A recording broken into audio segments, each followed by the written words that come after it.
बच्चों डाउट आपके जो भी हैं मेरे को टेलीग्राम कर दिया, मैं तुरंत स्क्रीन पे शेयर करके आपको सॉल्व कर दूंगा अभी, ठीक है। आप लोग डाउट का फोटो खींच के रखिए हमेशा, कहीं से भी डाउट हो, और बस उस टेलीग्राम ग्रुप में अभी भेजना शुरू करिए। जैसे क्लास शुरू हो तभी भेजिएगा, जो क्लास के टाइम भेजे जाएंगे लाइव डाउट होंगे वही यहाँ डिस्कस होंगे, पहले भेजेंगे वो आप लोग आपस में डिस्कशन के लिए होंगे, ठीक है। सर जो ग्रुप क्रिएट किए हैं उसी में ना? हाँ उसी में भेजो ना, ग्रुप तो पहले ही क्रिएट हुआ, आप लोग ज्वाइन भी कर चुके होंगे। मैं वहीं से क्वेश्चन उठा करके यहाँ पे स्क्रीन पे शेयर करके आप लोगों से सॉल्व करूंगा, ठीक है। Good afternoon sir. Good afternoon बच्चा लोग, आज से धुआंधार डाउट होगा, और ईएस का भी शेड्यूल मैंने दे दिया है, उसी शेड्यूल में ईएस डिस्कस करेंगे। आई होप 5 क्लास में हो जाएगा, नहीं होगा तो 1-2 क्लास और बढ़ा लेंगे, ठीक है। किसी को टाइमिंग का इशू हो तो बताएगा, टाइम 15 मिनट 20 मिनट आगे पीछे सब हो सकता है। सर ट्रांसिस्टरिफिकेशन का मैकेनिज्म बताते हैं, रुको जाओ। पेंट डाउट हम आपको पेंट सॉफ्टवेयर में बताते हैं, पेंट नहीं बचपन में सीखा होगा स्कूल में आपने, वही।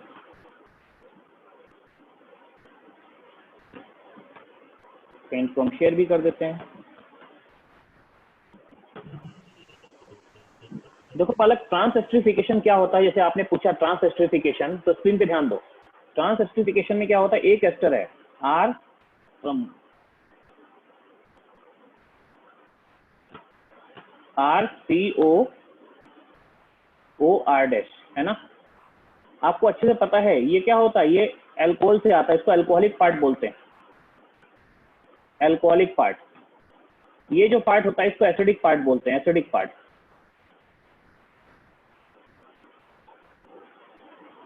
ठीक है। अब इसकी रिएक्शन अगर हम क्या कर सकते हैं, हमारे पास 2 ऑप्शन है बच्चों यहाँ पे। पहला ऑप्शन, आई एम सॉरी, हाँ 2 ऑप्शन है। पहला ऑप्शन है अगर हम इसकी रिएक्शन किसी अल्कोहल से कर दें, अल्कोहल से, मान लो R डबल डे अल्कोहल है कोई, सपोज मिथाइल अल्कोहल लेते हैं फॉर द टाइम बिंग, हम मिथाइल अल्कोहल ले लेते हैं, ठीक है, ये CH3OH, राइट। अगर हम अल्कोहल लेंगे ना तो क्या करेगा, ये अल्कोहल जो है, ये अल्कोहल इस अल्कोहलिक पार्ट को रिप्लेस कर देगा। तो जो नया एस्टर बनेगा वो ऐसा होगा RCO, और आप देखना यहाँ पे अल्कोहलिक पार्ट रिप्लेस होकर OCH3 आ गया, ये वाला अल्कोहल आ गया, इसको पुराने को हटा के। ये है ट्रांसएस्टरिफिकेशन। अगर हम इसकी रिएक्शन किसी एसिड से कर देते हैं, देखिए एसिड, ये रहा एसिड CH3COOH, तो ये एसिड जो है ना, ये एसिड जो है ये एसिडिक पार्ट को रिप्लेस कर देता है इसको। तो ऐसे केस में ऐसा मिल जाता CH3, ये वाला पार्ट रिप्लेस हुआ और बाकी तो पार्ट ये OR वाला OR' वैसा ही है। तो क्या बोलते हैं बच्चों, ये भी ट्रांसएस्टरिफिकेशन, ये भी ट्रांसएस्टरिफिकेशन है, क्योंकि एक एस्टर से दूसरा एस्टर बनना ही ट्रांसएस्टरिफिकेशन बोला जाता है। लेकिन अब इस रिएक्शन को फेवर कैसे करेंगे, एक मिनट।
हाँ बच्चों, सॉरी, हेलो बच्चा लोग, ट्रांसएस्टरिफिकेशन इसने पूछा, समझ में आ गया क्या होता है ट्रांसएस्टरिफिकेशन? यस सर, इसका एसिड के साथ कोई मैकेनिज्म नहीं समझ में आया था। मैकेनिज्म में बताता हूँ। देखो दूसरा चीज एक है ना, हम क्या करते हैं रिएक्शन को फेवर करने के लिए, रिएक्शन को फेवर करने के लिए क्या करते हैं, इसका अमाउंट बढ़ा, जिसको जिसको रिप्लेस कराना है इसको 7 टाइम्स या ज्यादा लेते हैं, 7 गुना या उससे ज्यादा लेते हैं इसको भी, या इसको लेना तो 7 टाइम्स लेंगे, किसके रिस्पेक्ट में, इसके रिस्पेक्ट। अगर ये 1 मोल लिया तो 7 गुना लोगे, जितना ये लिया उसका 7 गुना लोगे तो रिएक्शन फेवर होगी। 7 टाइम्स मिनिमम है, इसको 8 9 10 कुछ भी लिख सकते हो, बट मिनिमम 7 टाइम्स है ना। अब इसका मैकेनिज्म देखो जरा, होता क्या है मैकेनिज्म में, ध्यान दो, दोनों का मैकेनिज्म एक ही जैसा है।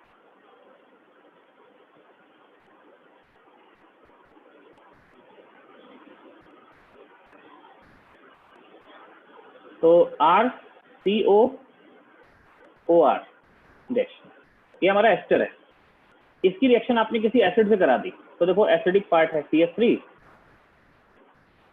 CO। अब ये अल्कोहल देखो, ये अल्कोहल जो है ना, ये अल्कोहल है, ये क्या करेगा, अगर इसका अमाउंट बढ़ा दोगे तो इसकी lone pair as a lone pair इस पे जाके अटैक करने की टेंडेंसी बढ़ जाएगी। ऐसे देखिए, तो ऐसा हो गया CH3 CO OH, और इस O R है,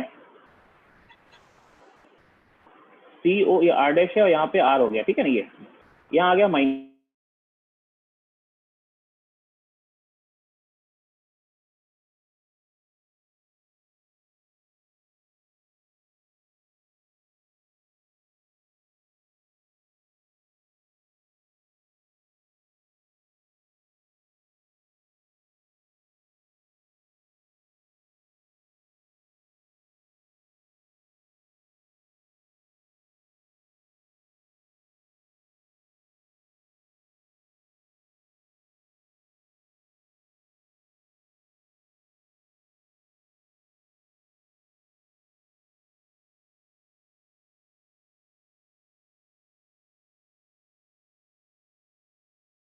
स्क्रीन शेयर नहीं हो रहा है सर, आना बंद करो।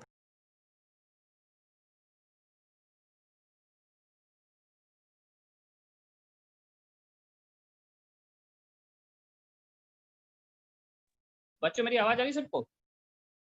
Yes sir. बच्चों मेरा पीसी हैंग हो गया, 2 मिनट में मेरा पीसी रीस्टार्ट होगा, फिर से कनेक्ट करेंगे। आप लोग कनेक्टेड रहिए, आप लोग मत हटिएगा। मैंने फोन से कनेक्ट किया है, बट फोन से डाउट नहीं बता सकते, तो 2 मिनट वेट करो, ठीक है। पीसी स्टार्ट हो रहा है, मैं तुरंत वहां से कनेक्ट करूंगा, ठीक है। पता नहीं जब से ये आईपॉड लिया है ना, तब से ये पीसी रीस्टार्ट हो जाता बार बार, तो सुनाई नहीं पड़ता। एयरपॉड, सॉरी, आईपॉड में एयरपॉड। देखते हैं जरा, मेरे को समस्या रही होगी, कंपेटेबिलिटी इशू रहा होगा, है ना। मैं वहीं कनेक्ट करूंगा आप लोग, और आप लोगों को जैसे मैंने बताया था कि हम लोग ईएस का क्लास प्लान कर लिए हैं, तो 5 दिन में खत्म करने की कोशिश करेंगे, नहीं होगा तो 2-4 दिन और सही, लेकिन हाँ, आने वाले समय में हम लोग ईएस कंप्लीट कर लेंगे, ठीक है। बाय द टाइम ये अपन एल्डिहाइड कीटोन स्टार्ट कर दिया है, इसकी एक क्लास कल मैंने आपको भेजी थी, एक हम लोग आज कर रहे हैं। ध्यान रखना बच्चों, एल्डिहाइड कीटोन चैप्टर जो है यही आने वाले टेस्ट में आएगा, मतलब कमिंग मंडे को। तो ये प्रिपरेशन आप देख चुके हैं मैक्सिमम, आज एक आखिरी प्रिपरेशन देखें, वो प्रॉपर्टीज पे चलेंगे, ठीक है ना। यही चैप्टर आएगा और आप देख रहे हैं फटाफट कंप्लीट होगा। क्यों? क्योंकि बेस बना चुके हैं, अल्काहाइड में बहुत समय लगा बेस बनाने में, हाइड्रोकार्बन अल्काहाइड में यहाँ थोड़ा फास्ट होगा, ठीक है, क्योंकि बेस ऑलरेडी बन चुका है, तो बड़ी चीज नहीं। बाय टाइम मेरा पीसी भी स्टार्ट हो गया है, मैं ये वाला हेडफोन लगाता हूँ।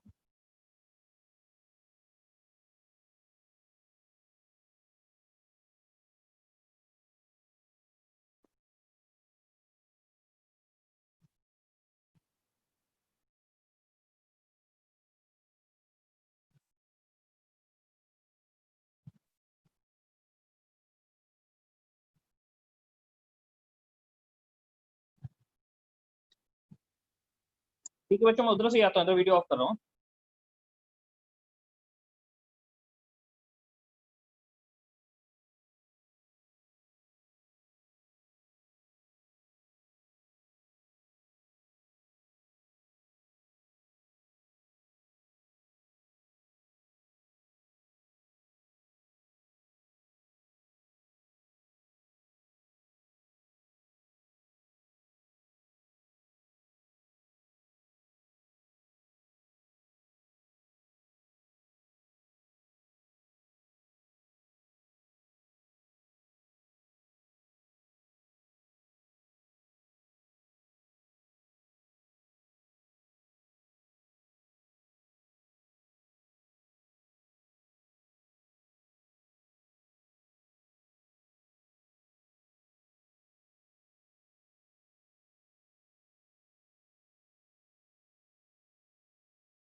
बच्चों मेरी आवाज आ रही सबको? Yes sir. इसे लीव कर देते हैं। चलो, तो हम लोग मैं आपसे स्क्रीन शेयर कर रहा था। स्क्रीन शेयर कहाँ चला गया? तो वही बंद हो गया। चलो ठीक है, मैकेनिज्म जो मैंने बताई थी, ठीक है ना।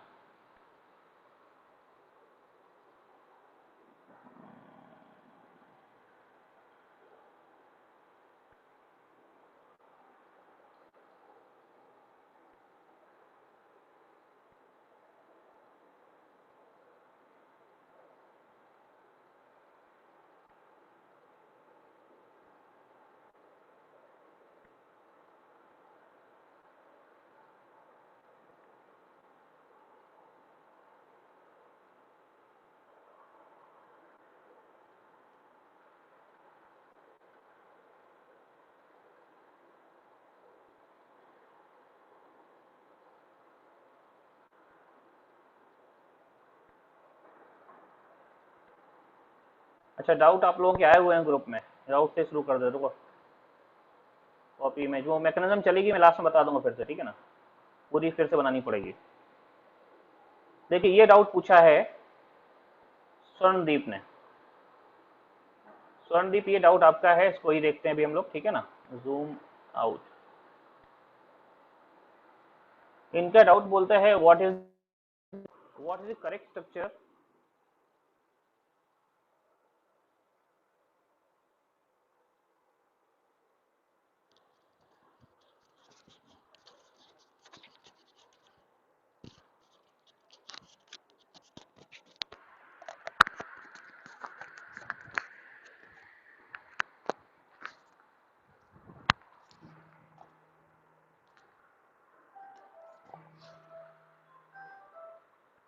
हेलो,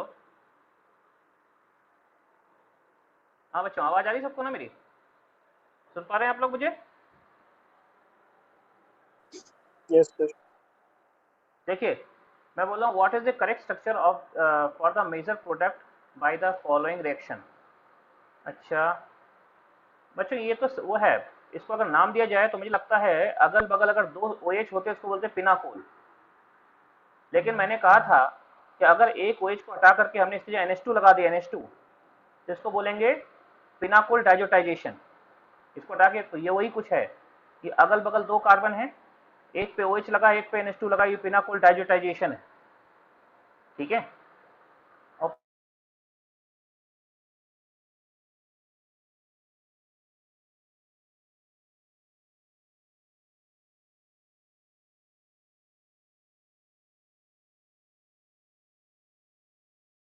सर आवाज नहीं आ रही है।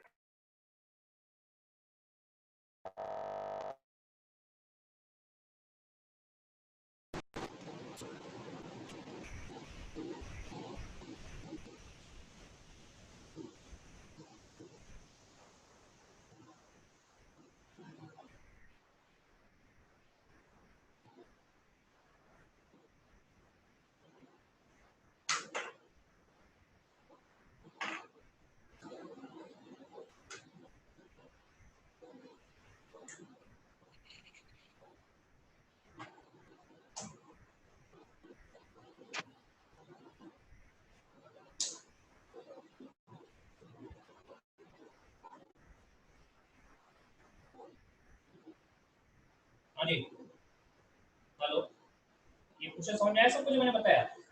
ये पिनाकोल डाइजोटाइजेशन हो गया। अभी क्या है, डाइजोनियम सॉल्ट बनेगा, यहाँ प्लस आएगा, यहाँ Cl माइनस, बाद में आप जानते हैं अच्छा लीविंग ग्रुप लीव कर देगा, यहाँ से हमारे पास कंपाउंड पिनाकोल जैसा कुछ हो जाएगा। देखिए ऐसा, यहाँ OH और यहाँ पे CH2 यानी कार्बोकैटायन टाइप बन जाएगा। और आप जानते हैं इसके बाद क्या होता है पिनाकोल में, इन दो का इस ग्रुप में से कोई एक ग्रुप यहाँ पे शिफ्ट करता है, ऑयल शिफ्ट करता है, इसका माइग्रेटिव एप्टीट्यूड ज्यादा है। फिलहाल मुझे लगता है दोनों का माइग्रेटिव एप्टीट्यूड सेम है, तो किसी भी एंटी ग्रुप को माइग्रेट कर दो, दोनों एक जैसे लगे, तो मैंने इसको यहाँ मूव कराया तो रिंग का साइज बढ़ के कितना हो जाएगा, ये दोनों इलेक्ट्रॉन लेके जाएगा, प्लस यहाँ चार्ज आएगा, रिंग का साइज बढ़ के कितना 7 नंबरिंग हो जाएगा। रिंग का साइज बढ़ के 7 नंबरिंग हो गया ऐसे। ये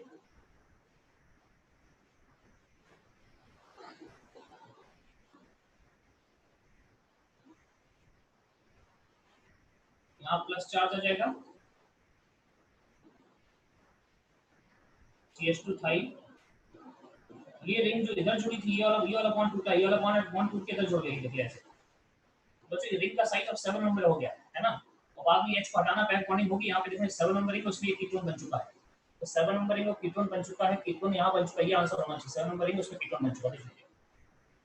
ठीक है, अगला क्वेश्चन है मनीष सिंह की तरफ से। इनका क्वेश्चन उठाते हैं, copy and image. Question number, बहुत सारे क्वेश्चन भेजे मनीष आपने, क्वेश्चन नंबर नहीं लिखा। पहला दो। मनीष लेकिन पता है एक क्वेश्चन एक बार में भेजो, दिखेगा ही नहीं आप लोगों का ये क्वेश्चन क्या है। मैं थोड़ा जूम करता हूँ बट जूम आउट में पिक्सेल्स पड़ जाते हैं। चलो देखते हैं शायद दिखे आपको। हाँ देखो इसमें क्या है ना, ये एल्कीन है और ये दिया है CH3 chloroform, access of KOH है। बच्चों हमको पता है क्लोरोफॉर्म बेसिक में ना DCC डाइक्लोरोकार्बन बनाएगा, जैसा कि RTR में होता था, राइमर-टीमर रिएक्शन में होता था, या फिर ICT आइसोसाइनेट टेस्ट यानी कार्बोनिल रिएक्शन में होता था। दोनों रिएक्शन बताई थी इनमें। हमारा इंटरमीडिएट क्या होता था, CH3 ऐसे होता है, C पहले KOH क्या करेगा, पहले KOH यहाँ से H को हटाएगा तो CCl3 माइनस बनाएगा। CCl3 माइनस में क्या होगा, एक Cl दोनों इलेक्ट्रॉन लेके हट जाएगा, ये हमारे पास कार्बन बन जाएगा, डाइक्लोरोकार्बन। ये हो जाएगा Cl, यहाँ एक इलेक्ट्रॉन थे, 2 इलेक्ट्रॉन, इसमें एक भी इलेक्ट्रॉन नहीं है, इसको बोलते हैं DCC डाइक्लोरोकार्बन। ठीक है, अभी डाइक्लोरोकार्बन क्या करेगा बेटा, ये एल्कीन पे जाके अटैक करेगा, आप देखो ऐसे रिएक्शन होगी इसके बाद। MeCH3 CH जो डबल बॉन्ड था ना बच्चों, डाइक्लोरोकार्बन इस डबल बॉन्ड पे ऐसे जुड़ेगा, ये C ये ऐसा कार्बन जिनमें एडिशन करता है ये जुड़ेगा। ठीक है, इस टाइप से लिख। और साथ में अब क्या होगा, डाइक्लोरोकार्बन ऐसे बन जाएगा, तो अपने पास ये कंपाउंड हो गया है ना, और यही अच्छा दूसरा क्या होगा इसके बाद। अभी हमारे पास ये NaOH मौजूद है, एक्सेस में लिखा हुआ है NaOH, तो एक्सेस वाला क्या करेगा, चूंकि हमने एक्सेस में लिया है क्या NaOH, तो NaOH या KOH क्या करता है, इस Cl को OH में कन्वर्ट करेगा। बच्चों इसमें आंसर ऐसा होगा कि दोनों Cl, ये 3 कार्बन ऐसे थे, डाइक्लोरोकार्बन साइड से ऐसे जुड़ाइए और दोनों Cl किसमें कन्वर्ट हो गए, OH में। OH में ये और OH में ये आंसर होगा हमारे पास। और इस टाइप का आंसर मुझे एक ही दिख रहा है, दैट इज ऑप्शन बी। देख लो, अब 3 नंबर रिंग पे, 3 नंबर रिंग में एक कार्बन 2 स्टेबल होते हैं, इसलिए ये ऐसे ही रहेगा। अगर ये 5 नंबर रिंग होती दोनों यार, तो 3 और 4 नंबर में एक कार्बन 2 स्टेबल होते हैं, अगर इससे ज्यादा होता तो ये दोनों मिलकर वाटर हटा देते हैं, यहाँ से वाटर हटा देते तो कुछ ऐसा कंपाउंड मिल जाता इस टाइप का, इस टाइप का। लेकिन ये तब बनता है जब रिंग का साइज 5 नंबर या 6 नंबर होता है, क्योंकि रिंग का साइज 3 नंबर है तो दोनों वेज दूर दूर रहेंगे तो ऐसे ही स्टेबल होगा। अभी आंसर ये नहीं होगा, फिलहाल ये है।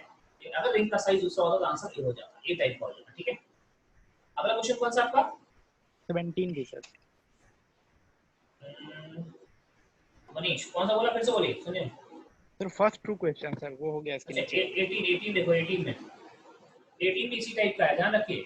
CH2I2 और जिंक, बच्चों ये दोनों भी क्या करते हैं, बिल्कुल वैसे यहाँ पे भी ये दोनों आयोडीन लीक करेंगे, यहाँ बनेगा कार्बन, CH2 कार्बन बनेगा, CH2 कार्बन, ये रहा CH2I2 में दोनों आयोडीन लीक करते हैं बारी बारी से कॉपर के साथ, ये भी आयोडीन बनेगा। ठीक है, और आयोडीन बनेगा, ये सर ये कार्बन बनेगा, कार्बन जाके मुझे लगता है ये कार्बन डबल बॉन्ड पे ऐसे अटैच होगा, और ये है डबल बॉन्ड, बॉन्ड हटेगा यहाँ से, एक ऐसे CH2 ऐसे अटैच हो जाएगा। ये आंसर ऐसा कुछ, ये आंसर होगा ऐसा, और ऐसा आंसर एक ही है, कौन सा, बी। देख रहा है नहीं, बी भी है और ए भी तो है ना, ए बी और डी दोनों आंसर दिख रहे हैं ना। नहीं आप ये इधर डबल बॉन्ड नहीं है, ये डबल बॉन्ड फालतू आ गया, इसलिए आंसर नहीं होगा। दोनों एक जैसे लग रहे हैं बट ये भी तो नहीं होगा यार, डबल बॉन्ड आपका आंसर ये भी नहीं होगा, डबल बॉन्ड है, सॉरी ये भी नहीं होगा, इधर आ जाओ। तो ये इसको दोनों में छोड़ा ना, डबल बॉन्ड है तो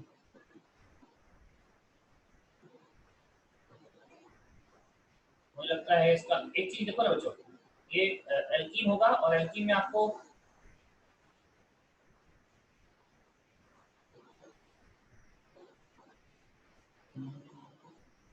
ऑप्शन ए और सी में से ढूंढना है।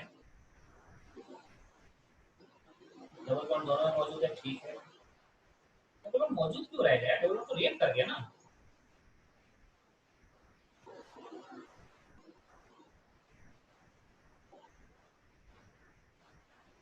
इसमें कौन सा आंसर दिया था? मेरे ख्याल में डबल बॉन्ड बचेगा ही नहीं था, इसमें भी डबल बॉन्ड, ये भी आंसर नहीं होगा, इसमें डबल बॉन्ड, इसमें भी नहीं होना चाहिए, डबल बॉन्ड बचेगा क्यों? क्योंकि ये कार्बन डबल बॉन्ड से रिएक्ट करेगा, जैसे ही करेगा जैसे ऊपर बताया, यही तरीका जो ऊपर वाला क्वेश्चन था वैसा ही है, ऐसे ही क्वेश्चन है। एल्कीन इसके साथ ऐसे ही रिएक्ट करेगा, तो इसमें किसी में डबल बॉन्ड नहीं बचेगा, सब में डबल बॉन्ड बचा दिया है, मतलब मुझे लग रहा है कि इसमें कहीं ना कहीं डिस्टेंट है, डबल बॉन्ड किसी एक में नहीं होना चाहिए, डबल बॉन्ड यहाँ पे आपको किसी एक से गायब होना चाहिए डबल बॉन्ड, है ना? कौन सा आंसर दिया आपको बताएगा? इसमें आंसर में क्या दिया आंसर की में?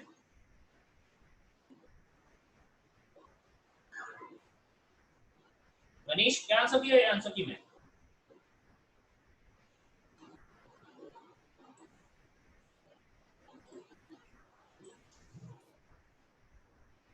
सर वो मेरी नहीं आवाज आ पता, रही है? चेक कर रहे हैं सर, वो चेक कर रहे हैं सर। चलिए हम तो, मुझे लग रहा है गड़बड़ी है इसमें, ठीक है, चारों बॉन्ड डबल बॉन्ड नहीं होना चाहिए। चलिए एक क्वेश्चन ही भेजा है प्रियांक ने, प्रियांक में क्या समस्या, समस्या तो उन्होंने लिखी नहीं।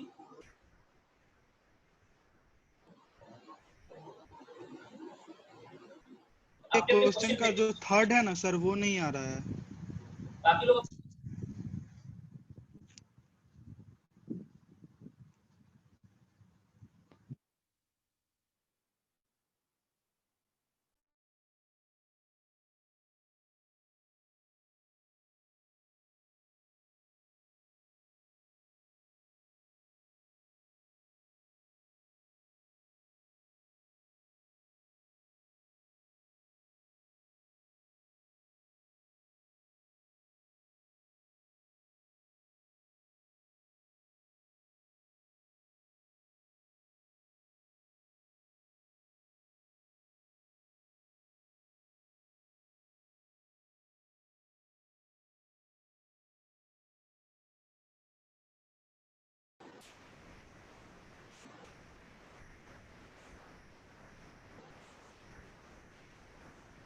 देखो बच्चों, इसमें क्या है ना,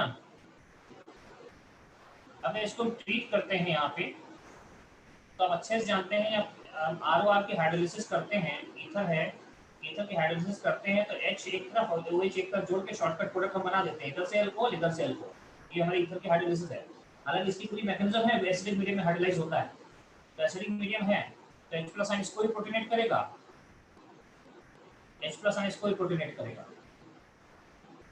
अब बताओ ना, अगर इधर से तो इधर रेजोनेंस है,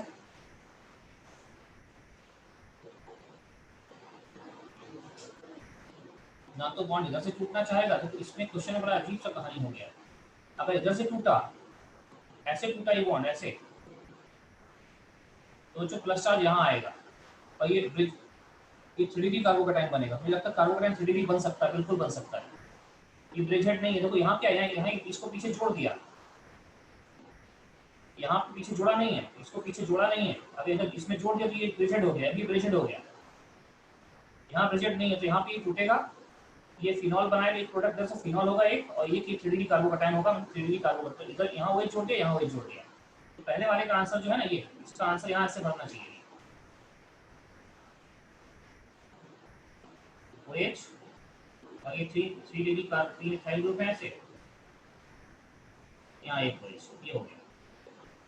लेकिन जो दूसरे वाले की बात करेंगे इसकी, यहाँ पे, तो बच्चों यहाँ पे क्या है ना तो बॉन्ड इधर से टूटना चाहेगा क्योंकि यहाँ रेजोनेंस है, इधर साइड से रेजोनेंस है और इधर 3D रिजिड हो गया, तो ना तो इधर से टूटना चाहेगा ना इधर से, इधर प्रोडक्ट मिलने के चांसेस नहीं है, इसकी हाइड्रोलिसिस नहीं होगी क्योंकि रिजिड कार्बोकैटायन भी नहीं बनना चाहेगा और इधर ये भी फिनाइल भी नहीं बनना चाहेगा, तो यहाँ तो प्रोडक्ट बनेगा लेकिन इसमें नहीं बनेगा। ठीक है ना? पूछा क्या बच्चों को? हाँ, बात समझ आ गई प्रियांक? प्रियांक बात समझ में आ गई जो मैंने बोली आपको? आवाज आ रही है मेरी ना? रिप्लाई करो भाई, तुम मत लगे तो फोन। Yes sir. चलो दूसरे वाले में कोई प्रोडक्ट नहीं बनेगा, दूसरे में प्रोडक्ट प्रेफर्ड नहीं है, रिएक्शन नहीं होगी, एक साइड का रिजिड है, एक साइड रेजोनेंस है। नेक्स्ट क्वेश्चन देखते हैं हम लोग। अरे और किसी का क्वेश्चन है ही नहीं, इतना ही था, खत्म हो गया। सर ईथर वाटर सॉल्युबल है या इनसॉल्युबल? बेटा ईथर जो है पानी में वाटर इनसॉल्युबल है। ईथर में क्या होता है, ईथर ऐसा ना हुआ है, तो ये ईथर होता है ROR, है ना? तो कहते हैं लोअर ईथर हल्का फुल्का पानी में घुल सकते हैं, लेकिन जैसे जैसे मॉलिक्यूल वेट बढ़ेगा वैसे पानी में इनसॉल्युबिलिटी बढ़ती जाएगी। वैसे पानी में इनसॉल्युबल है, क्योंकि ये R ग्रुप जो है वाटर इनसॉल्युबल, जैसे इसका साइज बढ़ेगा पानी में सॉलिडिटी घटेगी। तो वैसे लोअर ईथर जो होते हैं हल्का फुल्का पार्शियली पानी में सॉल्युबल होंगे, लेकिन जैसे R का साइज पार्शियली सॉल्युबल होंगे, हल्का फुल्का सॉल्युबल होंगे, क्योंकि सिर्फ पानी के संग लोन पर हाइड्रोजन बॉन्डिंग कर रहे हैं, वो भी जब मिथाइल होगा तो हल्का फुल्का सॉल्युबल होगा, अदरवाइज सॉल्युबल नहीं होगा। जैसे R का साइज बढ़ेगा वाटर इनसॉल्युबल पार्ट बढ़ेगा, पानी में सॉलिडिटी घटती जाएगी। ठीक है, Yes, sir. अभी मुझे लगता है अब सर आपको डाउट खत्म एक हो गया ना। कार्बन पे दो सर एक एक कार्बन पे पे 2 H ग्रुप स्टेबल क्यों नहीं स्टेबल होता है? अच्छा, अब तो आप समझ सकते, जो मैंने बताया था पहले, अब तो शायद आप नहीं समझ सकते। देखो ऐसा कुछ है, ये कार्बन है राइट, यहाँ आपने 2 H लगा दी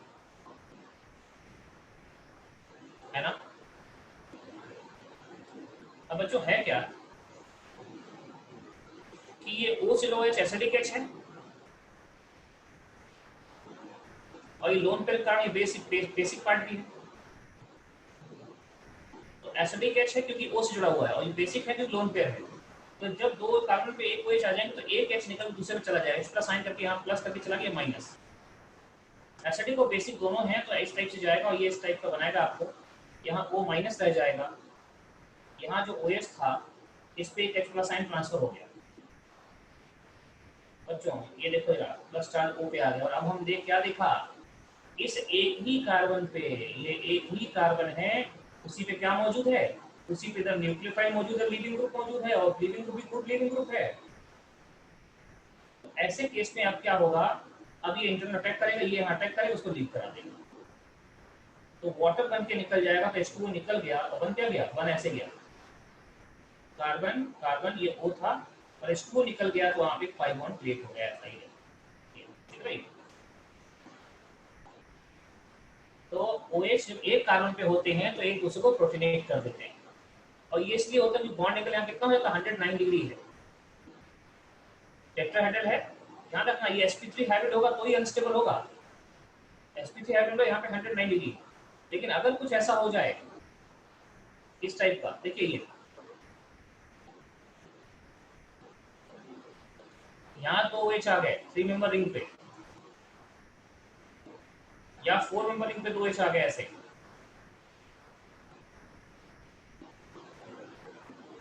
तो कहते हैं 3 मेंबर रिंग में ये एंगल कितना हो गया, 60 डिग्री, सॉरी 60 डिग्री, ये एंगल कितना हो गया, 90 डिग्री। आप देखो बच्चों, ये एंगल घट गया, तो ऑब्वियसली ये एंगल जो पहले 109 था वो बढ़ गया होगा, ये 109 था पहले, तो हर तरफ इतना था, लेकिन ये एंगल घटा, तो ऑब्वियसली एंगल थोड़ा सा बढ़ गया होगा, हो सकता है ये 115 के आसपास हो गया, 110 115, ऐसे केस में थोड़ा दूर दूर हो गए। वही चीज यहाँ पे, ये भी थोड़ा दूर दूर हो गए, दूर दूर हो गए तो अब क्या होगा, पहले जब 109 था तो एक H प्लस निकल यहाँ चला जाता, थोड़ा दूर दूर हो गए तो H प्लस निकल यहाँ से नहीं जाना चाहेगा। ऐसे केस में ये स्टेबल है, ये स्टेबल है। और वैसे भी अगर ये OH बॉन्ड पानी हटा दिया तो और स्ट्रेन बढ़ जाएगा, क्योंकि बॉन्ड एंगल अभी कम से कम कितना है, 115 है, ये है 115 है, फिर ये और डेविएट कर देगा इससे। 3 मेंबर रिंग में स्टेबल है, इसमें स्टेबल है, बाकी जल्दी स्टेबल नहीं होता, sp3 पे नहीं स्टेबल, sp2 पे स्टेबल हो सकता है।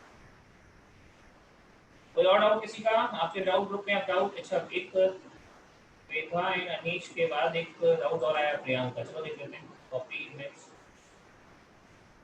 बच्चों डाउट वहाँ भेजोगे ना, फटाफट डाउट स्क्रीन पे आएगा, यहाँ पे कितनी जल्दी सॉल्व हो जाएगा, फिर बुक ढूंढो, उससे ज़्यादा बेटर होता है। ये देखो सर, VBr3 दिया हुआ है, H2O है और ईथर है,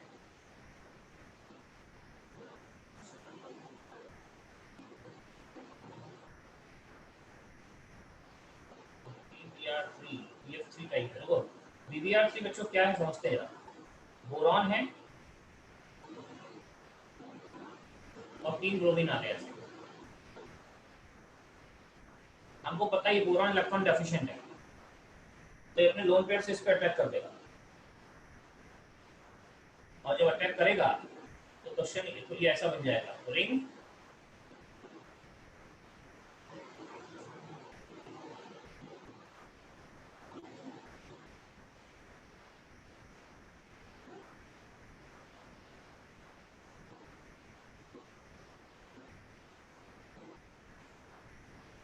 अपने लोन पेयर कोऑर्डिनेट कर देगा, समझ रहे हैं।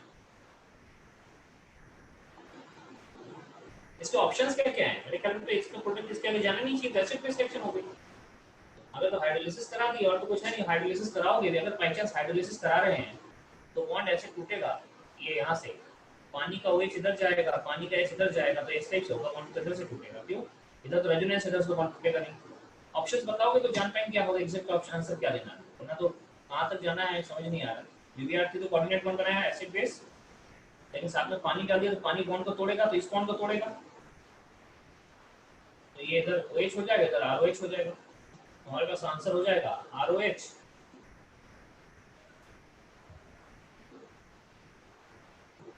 और यहाँ पे ये O और ये H, सिंपल H। अब आइडेंटिफाई करने के लिए इसको ऑक्सीनेटिंग बोलते हैं, तो ऑक्सीनेटिंग इसके साथ जाएगा ये।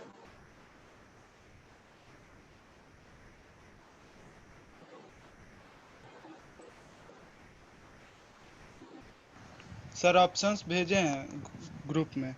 ऑप्शंस भेजे हैं अपने ग्रुप में।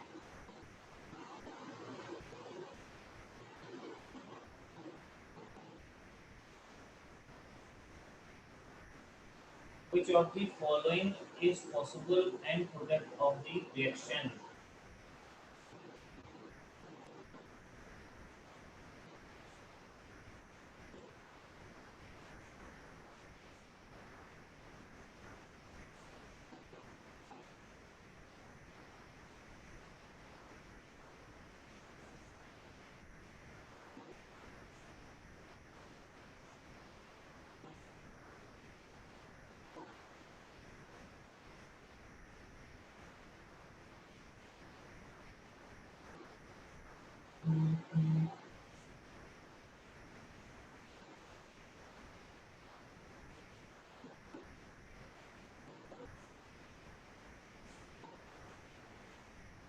ये आंसर भेजे ना आपने, मुझे तो फॉलोइंग एक तो दिख ही रहा है कि हाँ ये वाला बॉन्ड नहीं टूटेगा, एक आंसर तो मुझे दिख रहा है उसमें, ये वाला बॉन्ड नहीं टूटेगा, रेजोनेंस है, तो आंसर ये तो एक तो पॉसिबल होगा, सिंगल ऑप्शन, ठीक है ना।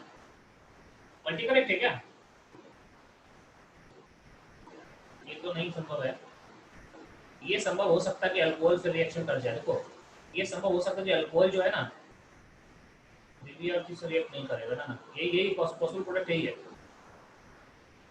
ठीक है। ये वाला जो मैंने इधर बताया ना, ये इस टाइप का फिनॉल, ये पॉसिबल, ये लिखा हुआ है यहाँ पे, ओके।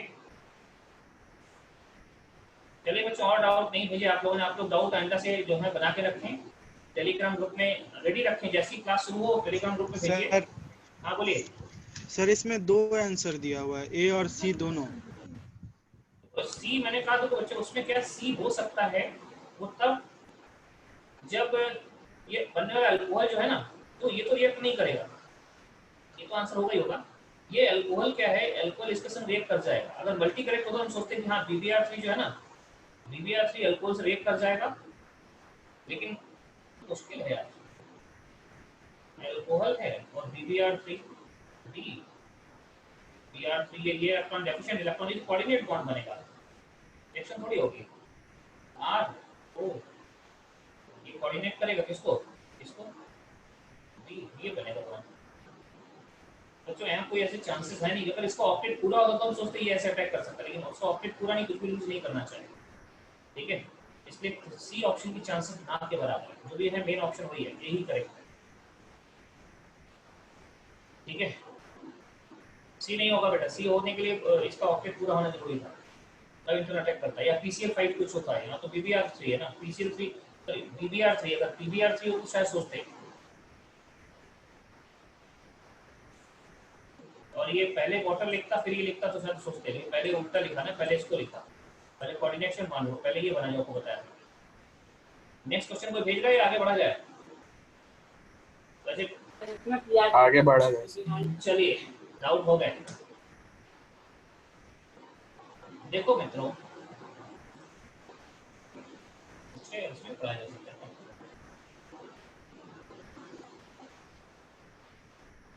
बोर्ड पे पढ़ाए ना कि यहीं पढ़ाते हैं, अभी चलता है बोर्ड पे पढ़ाइए सर। तो अच्छा लग रहा है,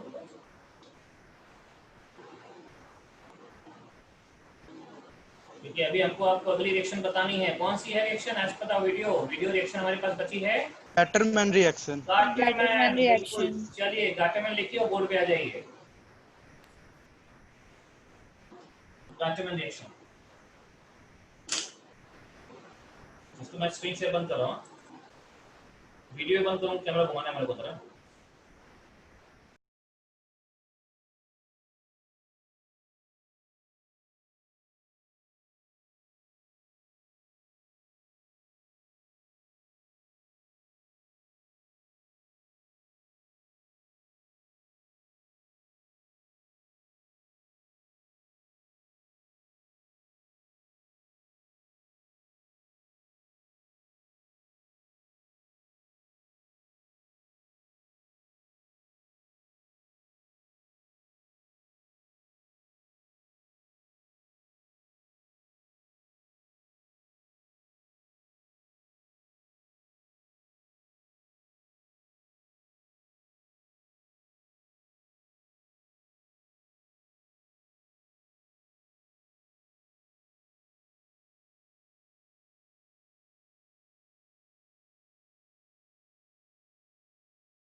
हाँ जी, तो हम लोग गाचमैन रिएक्शन जो स्क्रीन पे लिखा हुआ तो वही डिस्कस करने जा रहे हैं। क्या होती है गाचमैन रिएक्शन?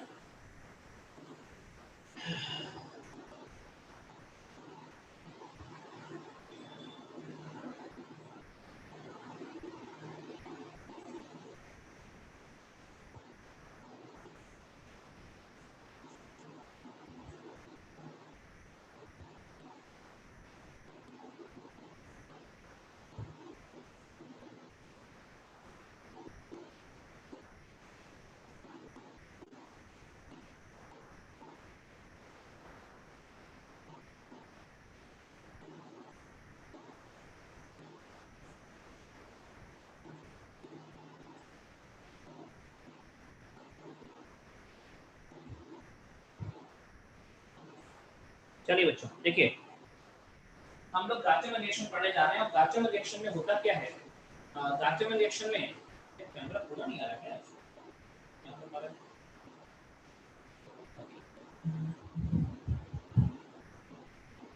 आवाज ठीक से नहीं आ रहा है। अच्छा, एक मिनट को देखते हैं। Microphone USB,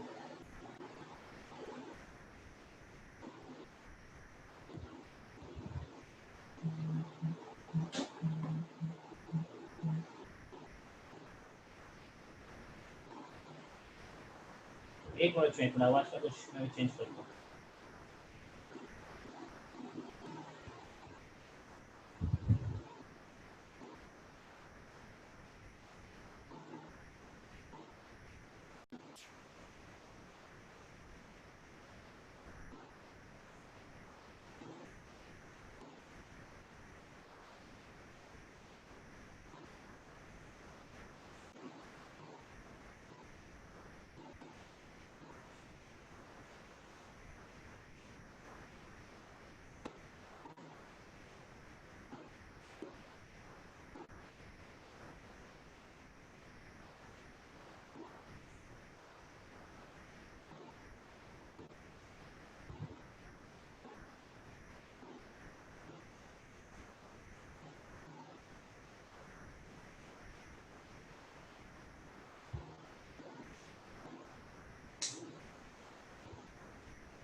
hello yes sir.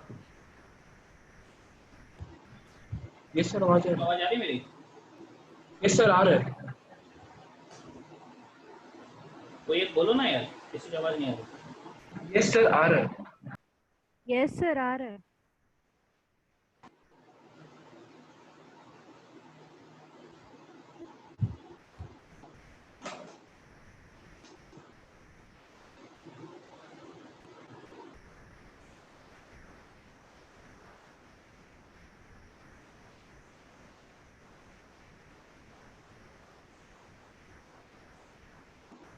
चलो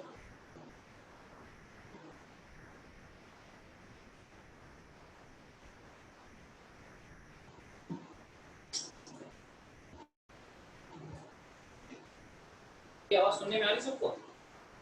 yes sir. Yes sir. Yes sir. Sir sir आ रहा है। मेरे पास तो नहीं आ रहा।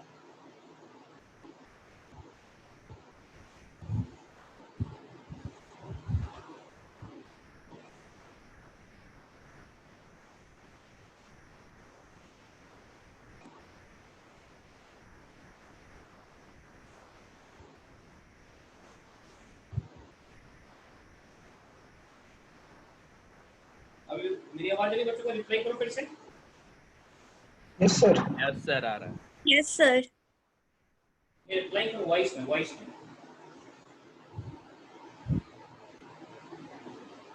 चलो यस सर। हाँ आई अदिति की आवाज आई। ठीक, चलिए देखिए बच्चों, हम जो पढ़ रहे हैं वो ये है कि हमें लास्ट प्रिपरेशन देखनी है। लास्ट है उसको बोलते हैं गार्चमैन रिएक्शन। गार्चमैन रिएक्शन। अच्छा, गार्चमैन रिएक्शन में हो क्या रहा है? गार्चमैन रिएक्शन में ऐसा बोलते हैं कि बेंजीन रिंग पे CHO ग्रुप अटैच होता है। तो CHO ग्रुप सर एरोमेटिक एल्डिहाइड में थर्ड पार्ट है ना? Attached to benzene ring. Sir benzene ring कौन सा ग्रुप अटैच होता है? CHO ग्रुप किसमें अटैच होता है? बेंजीन में। तो गार्चमैन रिएक्शन जब भी आता है तो आपको एक ही चीज सोचना है कि CHO ग्रुप अटैच होगा, किसमें अटैच होगा? बेंजीन में। CHO ग्रुप का अटैच होना है गार्चमैन रिएक्शन। ठीक है, अब CHO ग्रुप अटैच कैसे होगा? देखिए गार्चमैन दो टाइप का होता है, A, B। एक गार्चमैन कोच, वैसे मैं ये इसका बताता, गार्चमैन कोच सिंथेसिस। दूसरा होता है Gattermann aldehyde synthesis. Sir Gattermann aldehyde synthesis, right? Gattermann Koch and Gattermann aldehyde, right? क्या हो गया, आवाज आ रही है? सर, हमारी आवाज आ रही है आपको?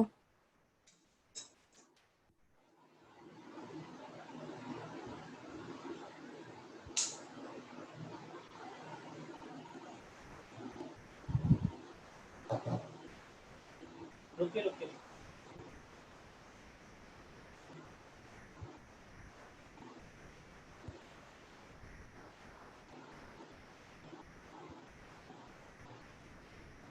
Sir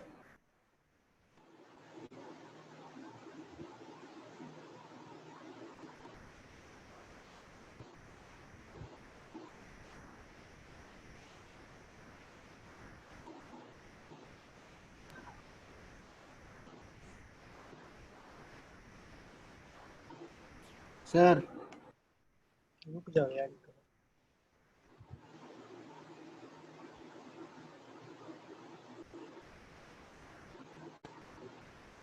hello.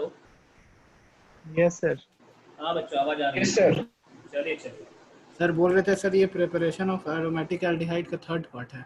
आखिरी रिएक्शन जो पेंडिंग थी ना वीडियो में, वही है। Yes sir. ठीक है, प्रिपरेशन ऑफ एरोमेटिक एल्डिहाइड की आखिरी रिएक्शन। ठीक है, तो देखो हम लोग जो बात कर रहे हैं उसको आगे बढ़ाते हैं। तो ये है कि हमेशा गार्चमैन रिएक्शन होती क्या? गार्चमैन एरोमेटिक एल्डिहाइड का आखिरी प्रिपरेशन है। और इसमें गार्चमैन रिएक्शन में होता क्या है कि CHO ग्रुप अटैच होता है। किस पे अटैच होता है CHO ग्रुप? इसमें CHO ग्रुप अटैच हो जाता है बेंजीन रिंग पे। और ये दो टाइप की रिएक्शन होती है, गार्चमैन कोच एंड गार्चमैन एल्डिहाइड। दोनों के अपने अपने यूज हैं। ये गार्चमैन दोनों यूज होती है, लेकिन सेकंड वाली और नॉर्मल रिंग नॉर्मल रिंग होगी तो ये वाली यूज होगी, और फॉर एक्टिवेटेड रिंग होगी तो ये यूज होगी activated ring, for normal ring and for activated ring. तो शुरू करते हैं गाचमैन कोच से। देखो party Gattermann Koch synthesis, Gattermann Koch synthesis. Gattermann Koch में क्या होता है, तो कहते हैं कि गाचमैन कोच सिंथेसिस जो है, गाचमैन कोच सिंथेसिस कब यूज होती है, गाचमैन कोच सिंथेसिस कब यूज करते हैं, जब नॉर्मल रिंग दी हो। देखो ऐसे है ये रिएक्शन ऑफ बेंजीन, ये ES का एग्जांपल है, इसीलिए मेरे IES पढ़ा देना चाहिए आपको। ये बेंजीन है, इसकी रिएक्शन कार्बन मोनोऑक्साइड और HCl से होगी इन प्रेजेंस ऑफ AlCl3। देखो बच्चों इससे बनेगा क्या, इससे बनेगा ये CO तो आ ही जाएगा, CO कलर चेंज करते ही पता है CO, ये CO यहाँ जुड़ जाएगा। फिर ये जो HCl है ना, इसका ये H इधर आ जाएगा और Cl यहाँ निकल जाएगा, और यहाँ पे जो H लगा था, यहाँ पे हर जगह H होता है, एक H को बनाने, जो H यहाँ था वो H इधर निकल गया। तो आप देख सकते हैं CO और H यहाँ से आ गया, CO और H आएगा, ये CHO जुड़ गया, और जो Cl निकला, लेकिन इस Cl के संग कौन सा H निकला, इस Cl जो नया Cl बना है उसके संग H वो निकला जो यहाँ पे लगा हुआ था पहले से, इसके संग वो H निकला जो यहाँ पहले से लगा हुआ था, पहले से वो H उसके साथ निकल गया, है ना, ये कंपाउंड बन गया। ये रिएक्शन है गाचमैन कोच सिंथेसिस। याद रखना आसान है कि कोच में क्या लेते हैं, CO को अगर बोले को कंटिन्यूस को पढ़ेंगे तो पढ़िए को, CO को मतलब कोच में को आता है। तो गाचमैन कोच सिंथेसिस है ये, ठीक है। देखिए एक बार क्या बना है,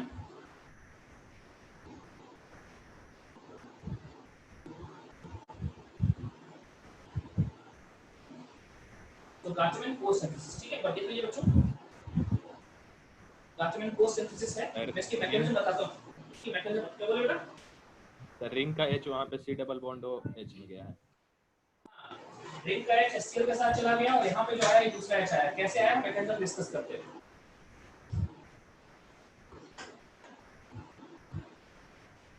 हुआ कैसे, ये मैकेनिज्म डिस्कस कर लेते हैं। दूसरा पॉइंट देखिए ऐसा मैकेनिज्म, ध्यान रखना जो ये इंपॉर्टेंट बात है कि अगर यहाँ पे HCl या DCl ले लो, DCl ड्यूटेरियम, यहाँ ड्यूटेरियम आ जाएगा, HCl का H वहां जाता है, ठीक है ना। आइए इसकी मैकेनिज्म डिस्कस करते हैं। तो मैकेनिज्म ऐसी होती है कुछ इस प्रकार की, कि मैकेनिज्म कुछ इस प्रकार की होती है कि सबसे पहले C ट्रिपल बॉन्ड O होता है ऐसा, यहाँ पे माइनस यहाँ प्लस होता है ऐसा, ये बोलते हैं CO carbon monoxide. H plus sign जो आ रहा है HCl का H प्लस साइन, HCl का H प्लस साइन जो है ना H प्लस, ये जाके इस पे अटैच होगा, बनाएगा ऐसा कुछ HCO, ये बना। सबसे पहले HCl ने अपना H प्लस साइन दिया, C plus CO carbon monoxide का स्ट्रक्चर बन गया ट्रिपल बॉन्ड, लेकिन यहाँ माइनस यहाँ प्लस होता है ऐसा, तो ये यहाँ जुड़ के जाके ये बन गया। अब देखो जा यहाँ प्लस चार्ज है, लेकिन ये इलेक्ट्रोफाइल जैसा काम करेगा, और अब ये ES में जाएगा, इलेक्ट्रोफिलिक एरोमेटिक सब्स्टिट्यूशन। अब इसका ES होगा, कैसे ES होगा, ES कुछ ऐसे होगा, देखिए अब इसका ES होने जा रहा है। ES कैसे होने जा रहा है, ES कुछ ऐसे होने जा रहा है, अगर नहीं दिख रहा हल्का सा नीचे करते हैं, देखिए आपको दिखाने के लिए। पार्टी बेंजीन जो ES पढ़ेंगे देखेंगे, ES में दो स्टेप होते हैं। पहले में ये इलेक्ट्रोफाइल अटैक करता है, इलेक्ट्रोफाइल वापस ये है H, तो इलेक्ट्रोफाइल लगा के H C, यहाँ प्लस चार्ज है, ऐसा कहते हैं कि ये प्लस चार्ज ये y1 यहाँ शिफ्ट होगा, यहाँ माइनस यहाँ प्लस, इस प्लस पे जाके ये रिंग अटैक करेगा। ये ES है, इलेक्ट्रोफिलिक एरोमेटिक सब्स्टिट्यूशन है, तो पहले स्टेप में ये हो जाएगा। ऐसा कुछ होगा, देखें ये H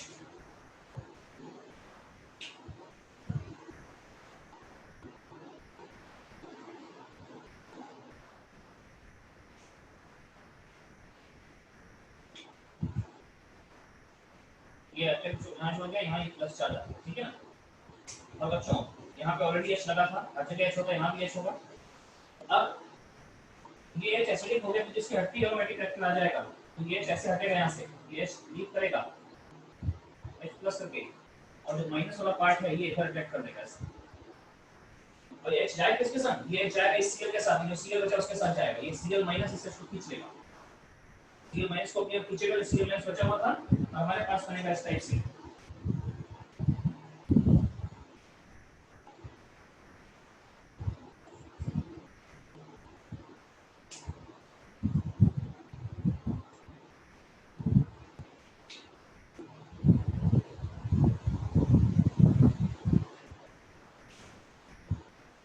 ये रिंग में लगा HCl, रिंग में लगा HCl के साथ चला गया, बना लीजिए। ये ES है, इलेक्ट्रोफिलिक एरोमेटिक सब्स्टिट्यूशन है, इलेक्ट्रोफिलिक एरोमेटिक सब्स्टिट्यूशन। हो सकता है कुछ लोगों को मैंने बताया हो शॉर्टकट में, ES पार्ट होता है इलेक्ट्रोफिलिक एरोमेटिक सब्स्टिट्यूशन है ये।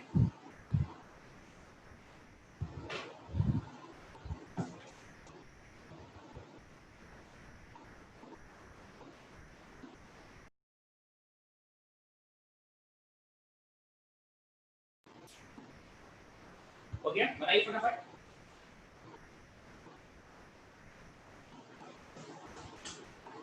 सर वीडियो ब्लर है सर। आगे बढ़ा के होगा, हमें लगता है वीडियो ब्लर तब होता है जब हम फोकस चेंज करते हैं। इसका फोकस नहीं चेंज करें, एक जगह बोर्ड को फिक्स कर दो, शायद ब्लर नहीं होगा। सर हमेशा ही ब्लर। नहीं, मुझे लग रहा है कैमरे जब रिकॉर्डिंग स्टार्ट होती है उसमें जहां है वहीं छोड़ दीजिए, तो ये वीडियो ब्लर नहीं होता। कि बार बार कैमरा मूव करते हैं ना तो उसमें ब्लर हो जाता है, उसका फोकस शायद ये अपने आप बना नहीं पाते वाला कैमरा, फिर क्या उसने आप फोकस शायद नहीं बना पाते।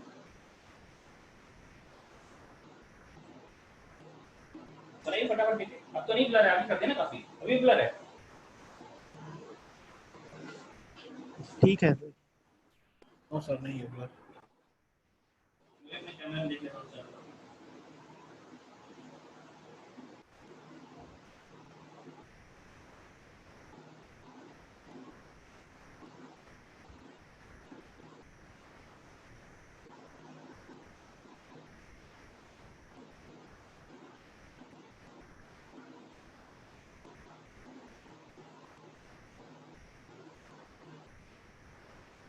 ठीक है, ब्लर हो जाए तो बताइए, तुरंत सही करेंगे।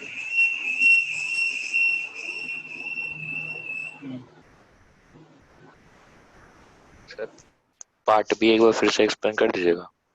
हाँ कर रहे हैं, 1 मिनट बाद बस।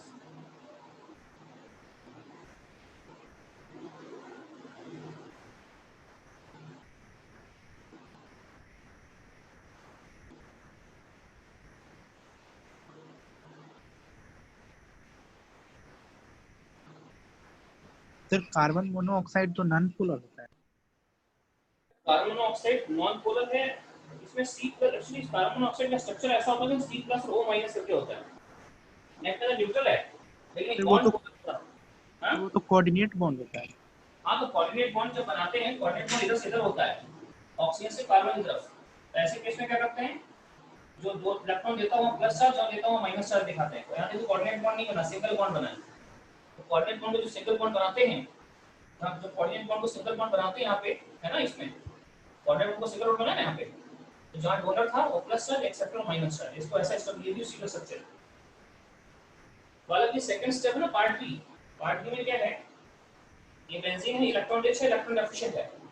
ये यहाँ से यहाँ शिफ्ट, ऑक्सीजन पे नेगेटिव चार्ज, पॉजिटिव स्टेबल नहीं है, दोनों पाई बॉन्ड यहाँ शिफ्ट होंगे, यहाँ माइनस चार्ज आएगा, माइनस प्लस मिलके न्यूट्रल हो गए। यहाँ प्लस चार्ज आएगा, इस प्लस पे ये पाई बॉन्ड अटैक करेगा, और जब पाई बॉन्ड इलेक्ट्रॉन अटैक करेगा तो यहाँ प्लस चार्ज आ जाएगा। ये कंपाउंड है, इसको हम ES में बोलते हैं सिग्मा कॉम्प्लेक्स, ES में इसको सिग्मा कॉम्प्लेक्स बोलते हैं।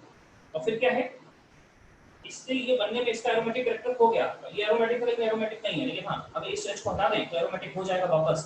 तो ये हाईली एसिडिक है, उसको हटाने का एरोमेटिक कैरेक्टर गेन हो रहा है, ये आसानी से हट जाएगा।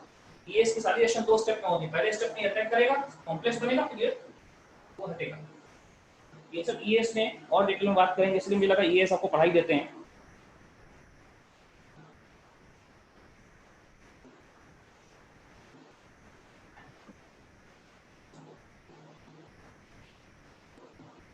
ठीक है,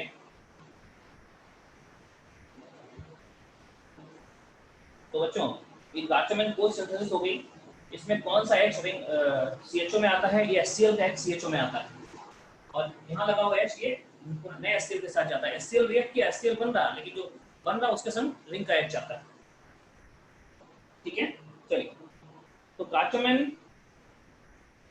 कोच समाप्त होती है। हम लोग क्या चलते हैं गार्चमेन एल्डिहाइड पे। बच्चों कोच नॉर्मल बेंजीन के लिए यूज करते हैं। जब बेंजीन में सिंपल बेंजीन है, इसमें कोई ऐसे ग्रुप लगे जो एक्टिवेटेड नहीं है, लेकिन अगर इसमें ऐसे ग्रुप लगे जो एक्टिवेटेड ग्रुप हैं, लेकिन ऑलरेडी एक्टिवेटेड है, हाईली एक्टिवेटेड ग्रुप उसमें लगा दिए गए हैं, उस केस में फिर हम गार्चमेन कोच यूज नहीं करते हैं, गार्चमेन एल्डिहाइड यूज करते हैं। उसमें भी प्रोडक्ट ऐसा ही बनता है, लेकिन मैकेनिज्म अलग है। तो लिखिए गार्चमेन कोच सिंथेसिस, वैसे ऊपर लिखा भी होगा गार्चमेन कोच सिंथेसिस के संग, ऊपर लिख दिया मैंने।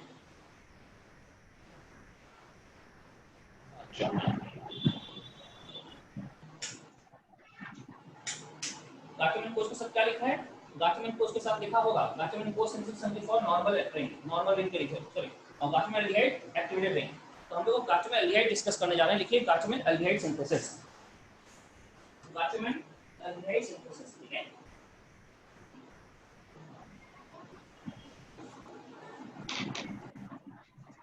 तो गार्चमेन एल्डिहाइड सिंथेसिस कैसे होगी ये जानते हैं।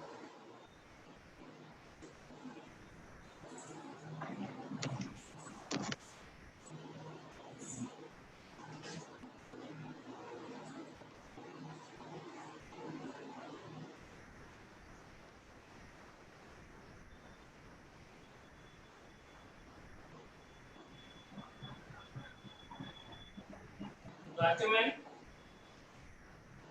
aldehyde synthesis, right?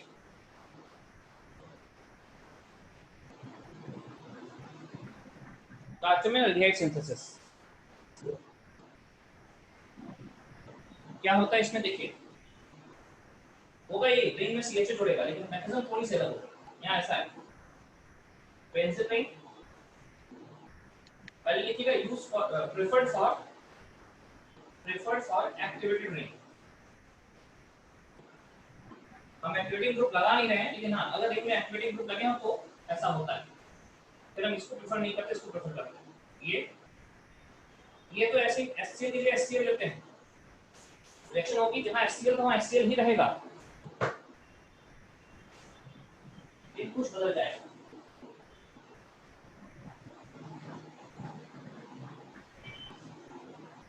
देखिए ये HCl ही रहेगा,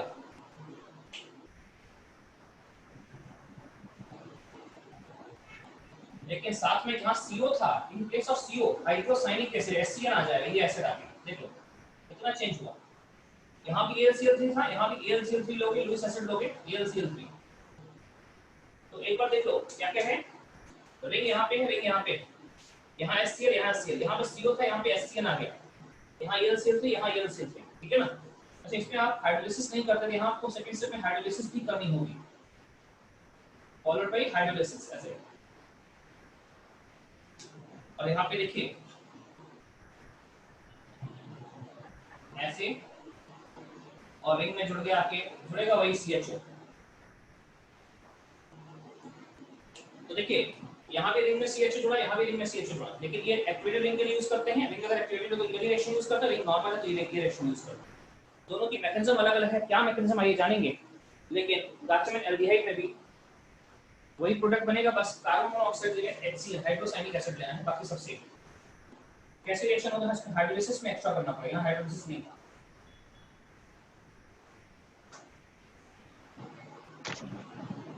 फिर AlCl3 क्या कर रहा है?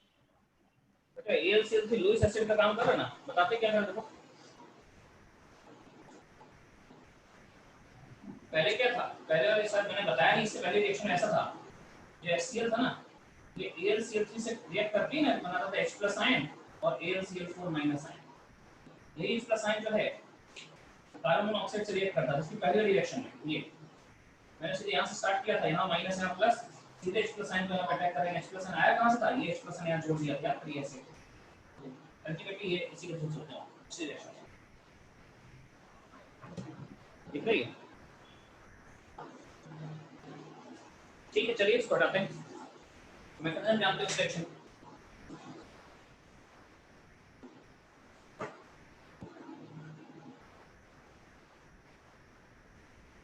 गाचे में एल्डिहाइड सिंथेसिस की मैकेनिज्म समझिए कैसे होगा, देखिए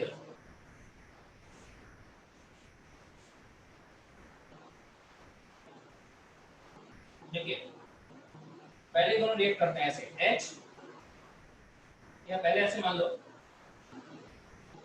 कि ये HCl AlCl से रिएक्ट करते हैं, पूरा सूची बताते हैं। HCl जो है ना AlCl से रिएक्ट करता है, HCl AlCl के बेस एसिड के Cl माइनस को अपने से अटैच कर लेगा, बनाएगा H+ आयन और AlCl4 माइनस, ये H+ आयन जाके अगले पॉइंट सेकंड स्टेप में रिएक्ट करेगा HCl के संग HC ट्रिपल बॉन्ड N यहाँ पे लोन पेयर है, इसी लोन पेयर पे H+ आयन अटैक करेगा। ये H+ आयन जो है ना ये लोन पे अटैक करेगा, HC ट्रिपल बॉन्ड N इसके लोन पेयर से जुड़ गया, ये H+ आयन जो आया अटैक करके ये इस कारण यहाँ प्लस चार्ज आ गया है ना। अभी क्या करेगा, अब जब रिएक्शन करने जाएगा तो ऐसा होगा, इस सिस्टम देखिए यहाँ दिख रहा ना आपको, हाँ ठीक, ये बेंजीन के साथ रिएक्शन करेगा, कौन ये HC triple bond N H यहाँ आ गया प्लस चार्ज NH+ है। बच्चों ये जो अटैक करेगा तो ये एक इलेक्ट्रोनेगेटिव एटम में पॉजिटिव चार्ज स्टेबल नहीं है, तुरंत अपने न्यूट्रलाइज करके पाई बॉन्ड यहाँ शिफ्ट कराएगा, यहाँ माइनस चार्ज यहाँ प्लस चार्ज, और इस प्लस पे जाके ये अटैक कर देगा, कुछ ऐसा बन जाएगा।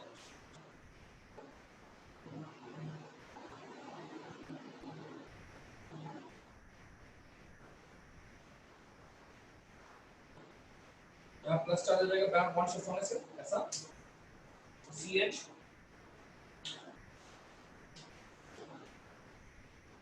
डबल बॉन्ड NH ये बन गया। बच्चों ये इमीन है, इमीन, और केमिकल क्या है, यहाँ मौजूद H एसिडिक H है, इस H को हटाना पड़ेगा यहाँ से, ये H हटेगा यहाँ से, पर ये करवा दिया, इसको वहाँ भी H, वहाँ तो H है ही नहीं, H यहाँ भी होगा ना, ये H एसिडिक H है, इसको हटा दीजिए यहाँ से, जैसे हटाओगे यहाँ माइनस चार्ज ये ना अटैक कर देगा, आपका कंपाउंड वापस ही बन जाएगा।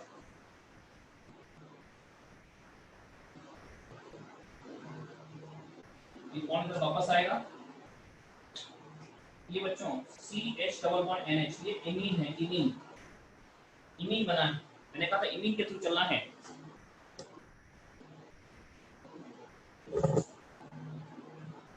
ये इमीन सिस्टम बन गया, इमीन, और अब याद करिए हाइड्रोलिसिस लिखा हुआ, इससे हाइड्रोलिसिस करोगे तो इमीन के हाइड्रोलिसिस की मैथड मैंने बताई है पहले, सीधे हाइड्रोलिसिस में शॉर्ट में बताऊं तो मान लो ऐसा H2O करके ऐड कर दो, H2O ऐसा, ये वो इधर H2 इधर, तो ये बन जाएगा रिंग में CH जुड़ गया और अमोनिया निकल गया, ये अमोनिया। मैकेनिज्म नोट कर लीजिए, ये कार्बन एल्डिहाइड सिंथेसिस की मैकेनिज्म है, ठीक है।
बच्चों आई होप कि आप लोगों ने नोट कर लिया होगा, ठीक है। तो यस सर। चलिए अब बच्चों यहाँ प्रिपरेशन समाप्त होती हैं। बाकी सारी प्रिपरेशन लास्ट क्लास तक डिस्कस की जा चुकी। कुछ क्वेश्चंस मैं दे रहा हूँ, आप ट्राई करिए, ठीक है। क्वेश्चन लिख रहा हूँ, इसके हम लोग प्रॉपर्टीज पे चलेंगे। और आप याद देखिए जो पैकेज है ना, या पैकेज है MS चौहान है। MS चौहान में क्या है बच्चों कि एल्डिहाइड कीटोन के 2 चैप्टर दिए हुए हैं। एक चैप्टर का नाम है कार्बन कंपाउंड, फोटो करना ही है हमको, और एक अलग से दिया है, इसकी 2 रिएक्शन हैं। एक रिएक्शन का नाम है कैनिजारो रिएक्शन, एक का नाम है एल्डोल। एल्डोल और कैनिजारो का भी अलग से चैप्टर बना दिया। MS चौहान ने अलग से चैप्टर दिया है एल्डोल एंड कैनिजारो की, जो रिएक्शन इंपॉर्टेंट है। और ये ऐसी की रिएक्शंस हैं, इसी में आगे रिएक्शंस को करेंगे। एक रिएक्शन होगी एल्डोल कंडेंसेशन, एक होगी कैनिजारो रिएक्शन। एल्डोल कंडेंसेशन और कैनिजारो रिएक्शन, 2 रिएक्शन पे पूरा एक चैप्टर है MS चौहान में, जो कि कार्बन कंपाउंड ही हम उसको भी करेंगे। एक कार्बन कंपाउंड करेंगे, एक सर वो चैप्टर करेंगे। बोलिए सर, आपका आवाज थोड़ा हल्का सा आ रहा है। हल्का सा आ रहा है फिर? Yes sir. सर कैमरा के पास ठीक आता है। Yes sir. यस सर, ऐसा ही होता है। अच्छा इसने समझ गया, कैमरे वाला लग गया होगा।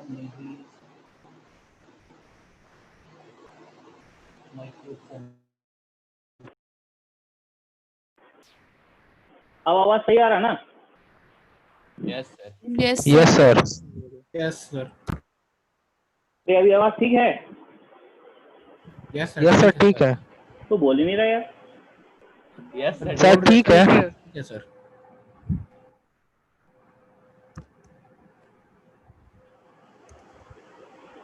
आप लोग बोल रहे हैं क्या कुछ? Yes sir.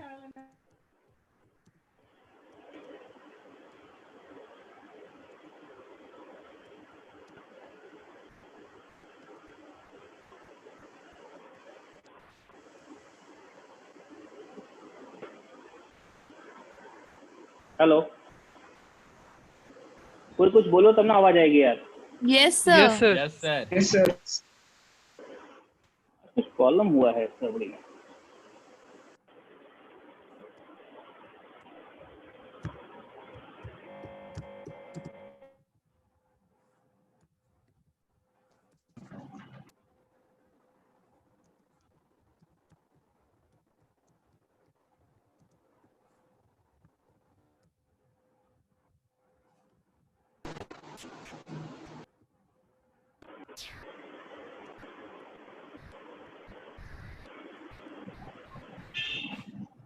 Hello sir. बच्चों मेरी आवाज सब लोग सुन पा रहे हैं? Yes sir. Yes sir. Yes sir. Yes sir.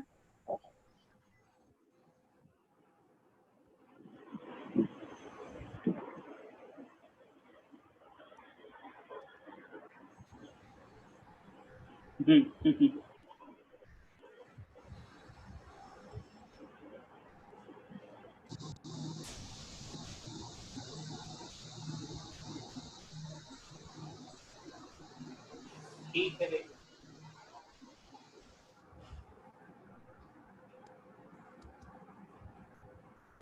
Sir हम लोग का आवाज आ रहा है? Hello sir. अब आ रहा है, अब आ रहा है। अब मैं आपको सुन पा रहा हूँ, बिल्कुल वैसे ही जैसे आप मुझे सुन पा रहे हैं। सर बस पैकेज सॉल्व कर लेंगे तो सर एनएफ को कैसे है सर? पहले एक्चुअली हम लोग MS चौहान करते आ रहे हैं, तो MS चौहान करिए, उसके बाद पैकेज भी करिए। पैकेज अपने आप करिए, MS चौहान में कर रहा हूँ क्लास, क्योंकि हम लोग MS चौहान फॉलो कर रहे हैं ना, तो अभी हम जो फॉलो कर रहे हैं उसको ही कंप्लीट कर लेते हैं। पैकेज आप लोग जब मैं बोलूँगा जो चैप्टर में कंप्लीट उसका पैकेज बनाइए, उसके पैकेज के प्रैक्टिस के लिए और MS चौहान सीखने के लिए जो मैं सिखा रहा हूँ सर। ठीक है। हाँ सर हम लोग का पैकेज अभी तक नहीं आया। कहाँ पे है बेटा? कल तो निकला है, कल परसों निकला है ना आपका पैकेज, आपको रिसिप्ट तो आ गई होगी ना? सर बिहार में हम लोग, मतलब अब आ रहा है पैकेज। नहीं, बिहार का मुझे नहीं पता है। बिहार में तो शायद कुरियर जा ही नहीं रहा है। अगर कोई कुरियर सर्विस आपने कुरियर पहुंचा रही है तो उसका एड्रेस बता दीजिए राहुल जी को, है ना, रांची में सर्च करके वो उसके थ्रू भिजवा देंगे। सर DTDC तो हम लोग के तरफ आ रहा है, परसों भी आया था। DTDC को क्या है बच्चों, वो पैकेज फिर आपको बहुत कॉस्टली पड़ जाएगा। वो क्या है ना, DTDC जो हम कुरियर से भेज रहे हैं वो 150 रुपये पर केजी चार्ज कर रहा है, ठीक है। 100-150 रुपए होते तो हम अपने इंस्टीट्यूट की तरफ से करा देते। अभी एक ही बच्चे का खर्चा 1100-1500 रुपए पहुंच रहा है, ठीक है। इसलिए मैंने बोला है आप अगर कोई कुरियर आपके यहाँ सस्ता पहुंचा देता है उससे बात कर लीजिए और सीधे बोल दी राहुल जी को उस कुरियर पे भेज देंगे। एक वो कह रहे हैं खाली 12 का पैकेज, मतलब सॉरी मुझे लगता है 6 किलो पैकेज हो रहा है, 6 केजी हो रहा है जाके फेस 4 और फेस 5 सर 8 केजी है। 8 केजी राहुल सर से बात हुआ तो वो बताए 8 केजी। 8 केजी का पैकेज। अब 8 वो भी 8 केजी आपने फेस 4 और 5 का है कि कुरियर का है? सर शायद ये नहीं पता। नहीं आप तो फेस 4 और 5 का अगर 8 केजी है, हर केजी का 150 रुपए लगता है तो 1200 रुपए ऐसे ही लग जाएंगे, समझ रहे हैं ना। तो अगर किसी को आना संभव हो तो ले जाओ आके, वरना कुरियर चार्ज बहुत हाई लग रहा है। और अगर कोई कुरियर आपको लगता है आपकी जान पहचान वाला है और 50 से बात करिए, उसके थ्रू पहुंचवा देते हैं, ठीक है। आएगा सर, घूम के जाएगा, पैसा सज। देखो अगर आपको लग रहा है रांची आने पे आपका कुरियर चार्ज से ज्यादा खर्च हो जाएगा, है ना, तो आप बिल्कुल मत आइए। उसके बराबर खर्च होगा तो ही मत आइए, क्योंकि रिस्क भी है ना आने जाने का। तो बेटर होगा फिर कुरियर से मंगवा लीजिए। बहुत ज्यादा खर्च हो रहा है तो फिर जो मुझे लगा था 100-150 रुपए लगेगा यार, लेकिन वो लग रहा है किसमें 1100-1200 रुपए सोचिए सिर्फ courier charges. Post Indian post थोड़ा सस्ता डिलीवर करता है ना, उसका भी तो कॉस्ट होता है कुछ, पता करना नेट से सर्च करके कोई ऑप्शन बताना तो वैसे करवा देंगे हम, ठीक है ना। क्योंकि बिहार में जा नहीं रहा, बिहार में जो भी जा रहा है उसका ऑप्शन आप बताइए, मुझे बताइए। सर स्पीड पोस्ट आ रहा है बिहार में। नहीं स्पीड पोस्ट आ रहा है, स्पीड पोस्ट का खर्चा उतना ही कि ज्यादा है? कम है सर, स्पीड पोस्ट तो कम है और डीटीडीसी भी सर उतना ज्यादा नहीं है। स्पीड पोस्ट रांची से नहीं आ रहा है। राहुल सर बोले क्या जो कोरोना की वजह से वो सील है उसका ऑफिस। रांची से सील किया हुआ था उस वजह से, ठीक है ना। अरे ये तो नेट पे पता लग जाएगा, पता में आप उसको सीधे नेट से डीटीडीसी फोन करना कि हमको रांची से यहाँ मंगाना है, डीटीडीसी खुद बुक कर लेता है, वो पिकअप वहाँ से प्लान कर लेगा। मतलब आपको खुद ऑनलाइन डीटीडीसी की सर्विस होती है कि आप ऑनलाइन ही उसको बुक कर सकते हैं, पिकअप पॉइंट ही और डिलीवरी पॉइंट ही, है ना, वही पेमेंट भी ऑनलाइन हो जाता है। पिकअप पॉइंट आपको पता है, रोटी का एड्रेस दे दीजिए, है ना, और आप वैसा करके राहुल जी इसको सीधे पिकअप दे देंगे, आप वहीं सेट कर दीजिए। कुछ जा रहा है तो ऑनलाइन से सर्विस का फायदा उठाइए, ऑनलाइन सेट कर दीजिए pickup point and delivery point. Even blue dart भी करता है, ब्लू डार्ट में भी होता है पिकअप एंड डिलीवरी, बट मुझे ध्यान तक पता है डीटीडीसी और ब्लू डार्ट थोड़े महंगे होते हैं, बट फिर भी अगर आप देख लीजिए कर सकते हैं। आइए प्रॉपर्टीज पे चलते हैं बच्चों। Properties sir questions. Oh sorry question, चलो क्वेश्चन लिखो पहले। क्वेश्चन ये था कि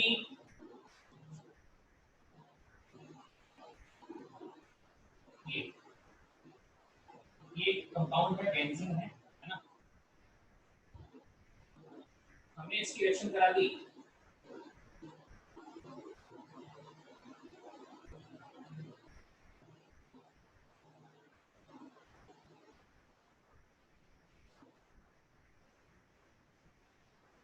क्वेश्चन कराया हो कुछ लोगों को पता होगा, COCl2 AlCl3 लिखने से देखने क्या बनेगा, सोचिए ना। पहले तो बताइए क्या बनता है, RCOCl, एक्चुअली GMP का ही क्वेश्चन है। फिर सोचिएगा अगर यहाँ पे आ जाए COCl, यहाँ भी Cl लग जाए तो हो जाएगा COCl2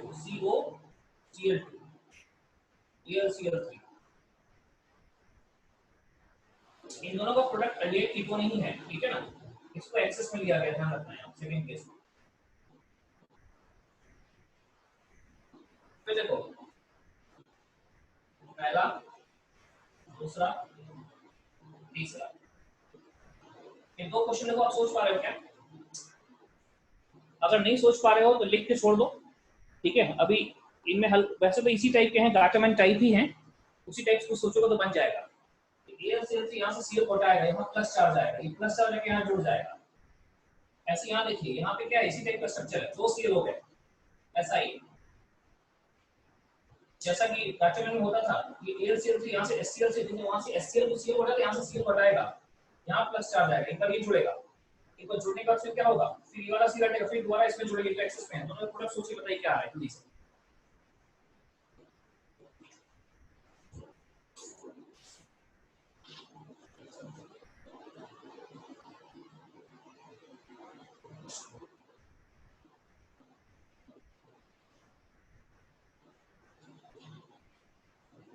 मतलब प्रोडक्ट सोचिए, पहले वाले में एक ही बार रिएक्शन होगी, दूसरे वाले में 2 बार रिएक्शन करानी पड़ेगी, और रिएक्शन उसी टाइप की है। हालांकि अगर जिन्होंने पढ़ा है ईएस तो पता होना चाहिए रिएक्शन को बोलते हैं फ्रीडल-क्राफ्ट एसाइलेशन, क्योंकि ईएस में बताएंगे, पर यहाँ हम नहीं बता रहे क्योंकि ईएस को ऑलरेडी डिस्कस कर लिया, इसलिए रेट कीटोन बनता है। अगर इसको एसाइलेशन का हल्का फुल्का आइडिया है तो करके देखो, पहले वाला तो पूरा पूरा ही फ्रीडल का एसाइलेशन है, दूसरा वाला ट्राई करो।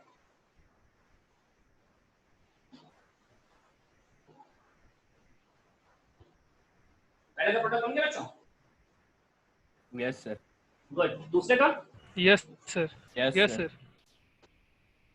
आप ऐसे कई लोग डाउट क्लास में नहीं लिखे थे, आप लोग डाउट क्लास में आया करिए, क्वेश्चन अगर नहीं है तो भी कोई पूछेगा, हो सकता है वो आपके काम का आ जाए, और अपने डाउट लेके आइए। और नहीं तो वो समय आ गया है कि डाउट आप नहीं पूछेंगे तो आपको सही समझने में दिक्कत होगी, भूल गए।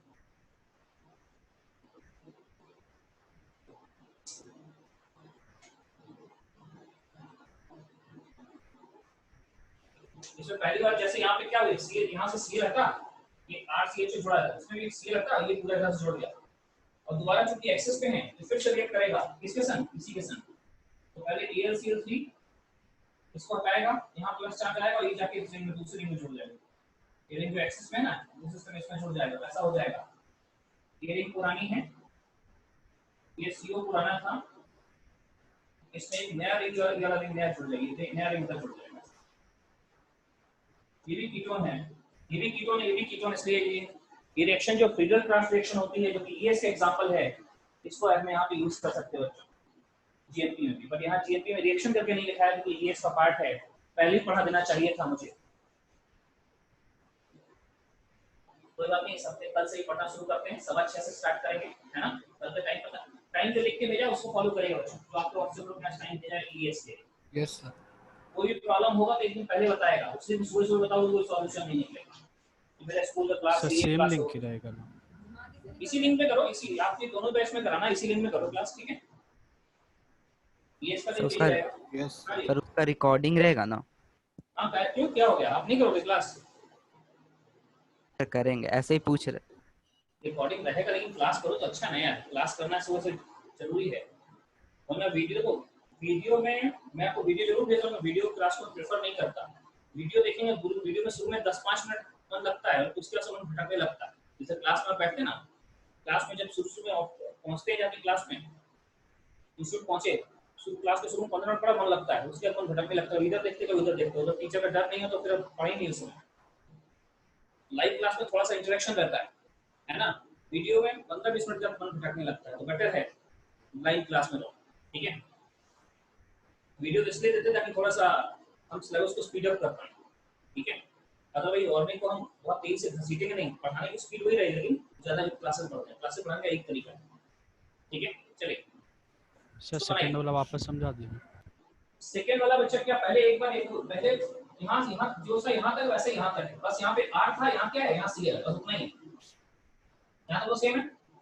इसके बाद क्या हुआ, तो कहते हैं चूंकि एक्सेस में था, बेंजीन एक्सेस में था, तो फिर से रिएक्ट कर सकता है ना?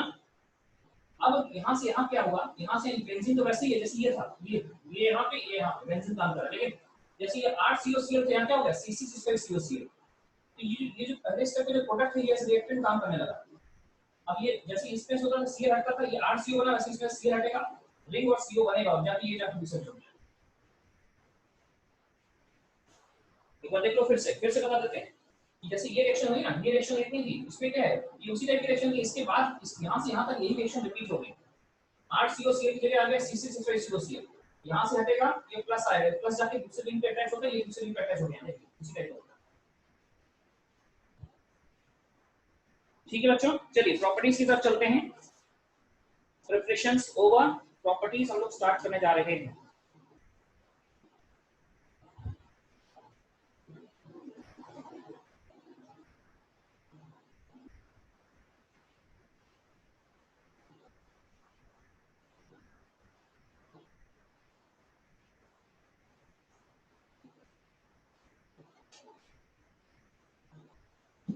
चलिए, प्रिपरेशंस, एल्कोहल की प्रिपरेशन में काफी समय लगा था, प्रॉपर्टीज वहां तो उतना समय नहीं लगा था, बट यहाँ प्रॉपर्टीज में ज्यादा समय लगा। प्रिपरेशन हम ऑलमोस्ट कर चुके हैं।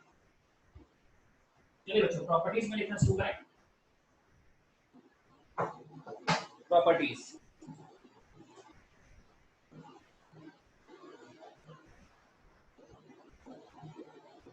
ठीक है, प्रॉपर्टीज क्या होती है? तो सबसे पहले फिजिकल प्रॉपर्टी। फिजिकल प्रॉपर्टी जैसे आप जानते होंगे, आप लोग हैं, सबसे पहले फिजिकल प्रॉपर्टी। बच्चों पहली प्रॉपर्टी है, सबसे छोटा फॉर्मेलिटी होता है फॉर्मेलिटी। ये फॉर्मेलिटी है, गैस होता है room temperature, gas at room temperature, formality नाम है इसका। देखिए इसका इसको पानी में मिला देते हैं, इसका 40% एक्वस सॉल्यूशन जो होता है, 40% एक्वस सॉल्यूशन, 40% एक्वस सॉल्यूशन, ये इसको हम बोलते हैं फॉर्मेलिन। फॉर्मेलिन और फॉर्मेलिन आपके क्रॉस आप आए होंगे, कहाँ आए होंगे? जब आप 9th 10th या कभी बायोलैब गए होंगे, बायोलैब में देखिए ना जो बायोलॉजिकल स्पीशीज होते हैं उनको एक बॉटल के अंदर एक लिक्विड के अंदर प्रिजर्व किया जाता है, वो लिक्विड यही होता है, कौन? फॉर्मेलिन। और फॉर्मेलिन है क्या? फॉर्मेल्डिहाइड का 40% aqueous solution, 40% weight by weight. ठीक है, तो इसमें क्या होता है, डिकम्पोजिशन नहीं होती है, कोई डेड बॉडी रख दी गई, जैसे नहीं आप देखिए जो बायोलॉजिकल स्पीशीज रखे हैं लैब में, वो क्या करेंगे, वो पूरे साल 2 साल 8 कई साल तक सेव रहते हैं। रीजन ये देखो, इनको बॉडी को डिकम्पोज नहीं करने चाहिए, ये होता है फॉर्मेलिन। किसका? इसका। इसके अलावा ये तो गैस है, इसके अलावा बाकी सारे एल्डिहाइड 11 कार्बन तक क्या होते हैं, लिक्विड होते हैं। तो इसको लिखिए पहला पॉइंट, फिर दूसरा पॉइंट लिखिए। देखिए दूसरा point,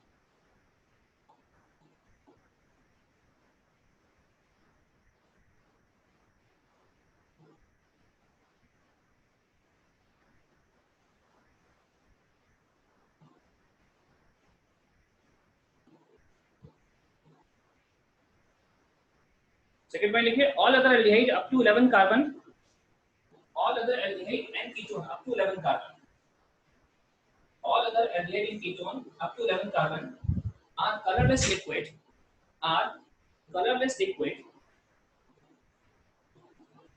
and beyond that are solid, and beyond that are colorless solid. अरे वो फिर से रिपीट करिए। All other aldehyde and ketone up to 11 carbon, all other aldehyde and ketone up to 11 carbon are colorless liquid, are colorless liquid,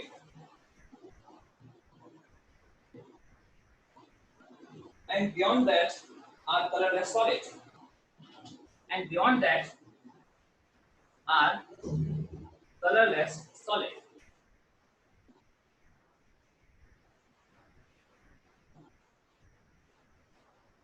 ठीक है, अगला point लिखें बच्चों, जो लोअर एल्डिहाइड होते हैं, 6 कार्बन तक के एल्डिहाइड, उनकी स्मेल बैड स्मेल होती है, अनप्लीजेंट स्मेल होती है up to 6 carbon. Lower aldehyde जो होते हैं अनप्लीजेंट स्मेल होते हैं, ये बॉर्डर लाइन 6 कार्बन में बॉर्डर लाइन केस है ना, 6 के ऊपर 6 के नीचे ऐसे बोलते हैं, बट ये कोई clear cut border clear cut बात नहीं बोल सकते कि कहां से अनप्लीजेंट हो जाएगी। कई बुक में 5 कार्बन लिखता, कहीं में 6 लिखता, तो हम एक 6 बॉर्डर लाइन मान सकते हैं। 6 से कम जो होते हैं वो छोटे कार्बन माने जाते हैं, लोअर एल्डिहाइड माने जाते हैं। उनकी स्मेल कैसी होती है, unpleasant smell.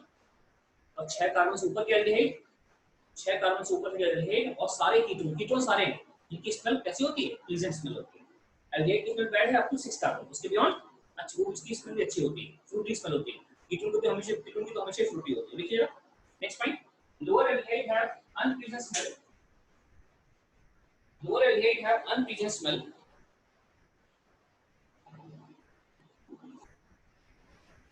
lower aldehyde have unpleasant smell,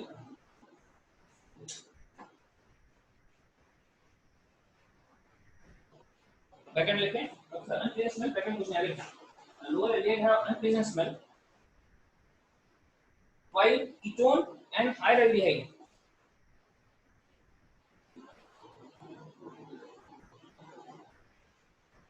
while ketone and higher aldehyde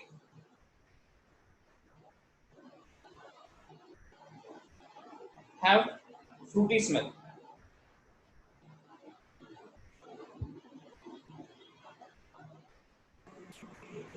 और देखिए लोअर मेंबर जो होते हैं पानी में घुलते हैं, जैसे फॉर्मल्डिहाइड पानी में घुलता है, क्यों घुलता है? हाइड्रोजन बॉन्डिंग वो कर सकता है।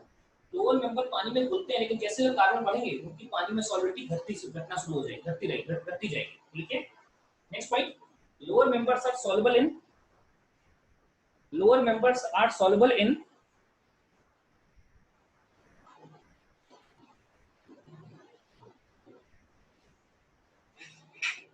lower members are soluble in water. Lower members are soluble in water and their solubility decreases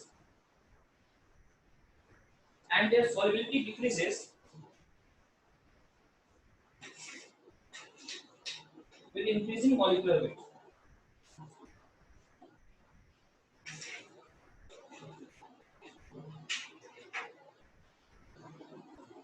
And their solubility decreases with increasing molecular weight. ठीक है? And their solubility decreases with increasing molecular weight. And their solubility decreases with increasing molecular weight. जैसे जैसे molecular weight बढ़ेगा solubility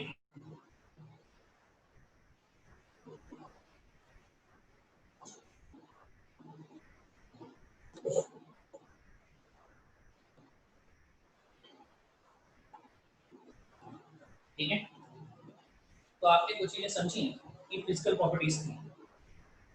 biological species जो lab में देखते हैं उनको प्रिजर्व करने के लिए क्या यूज करते हैं? इसका सॉल्यूशन, इसका सॉल्यूशन पानी में 40% एक्वा सॉल्यूशन, ये फिजिकल प्रॉपर्टीज होगी। अच्छा, अगर आपसे कोई पूछे किसका बॉइलिंग पॉइंट ज्यादा होगा, एल्डिहाइड कीटोन का या करस्पॉन्डिंग अल्कोहल का, विद सेम मॉलिक्यूलर वेट, सोच के बताइए। सेम मॉलिक्यूलर वेट का एल्डिहाइड कीटोन दिया हुआ है, सेम मॉलिक्यूलर वेट का अल्कोहल दिया है, किसका बॉइलिंग पॉइंट ज्यादा होगा? सर अल्कोहल का, बिकॉज़ ऑफ हाइड्रोजन बॉन्डिंग, बिल्कुल सही है। अल्कोहल का बॉइलिंग पॉइंट ज्यादा होगा ड्यू टू हाइड्रोजन बॉन्डिंग। ये दिखाने की जरूरत नहीं, अपने आप समझ सकते हैं। अगर सेम मॉलिक्यूलर वेट कर दिया जाए, एल्केन दे दिया तो सेम मॉलिक्यूलर वेट का एल्केन है, एल्डिहाइड कीटोन है और अल्कोहल है। अब सोचो, एल्केन नॉन पोलर है, एल्डिहाइड कीटोन पोलर है, CO बॉन्ड पोलर है, बट अल्कोहल में हाइड्रोजन बॉन्डिंग होती है। तो एल्केन, एल्डिहाइड कीटोन और अल्कोहल, अल्कोहल सबसे ज्यादा बॉइलिंग पॉइंट होगा, सबसे कम एल्केन का होगा। ये आप पोलरिटी के बेसिस पे, इंटरमॉलिक्यूलर फोर्स के बेसिस पे डिसाइड कर सकते हैं।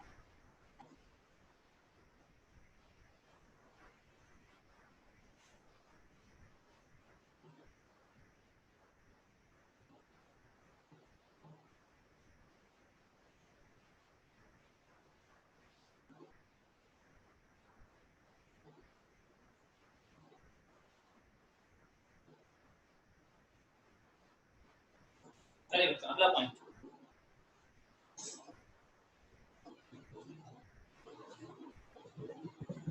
अब लिखें केमिकल प्रॉपर्टीज।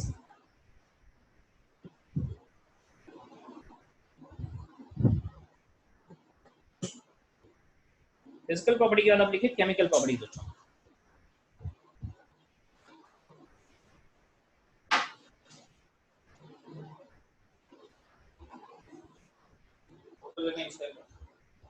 अलग कुछ लिखा नहीं, बट फिर भी साफ करने से पहले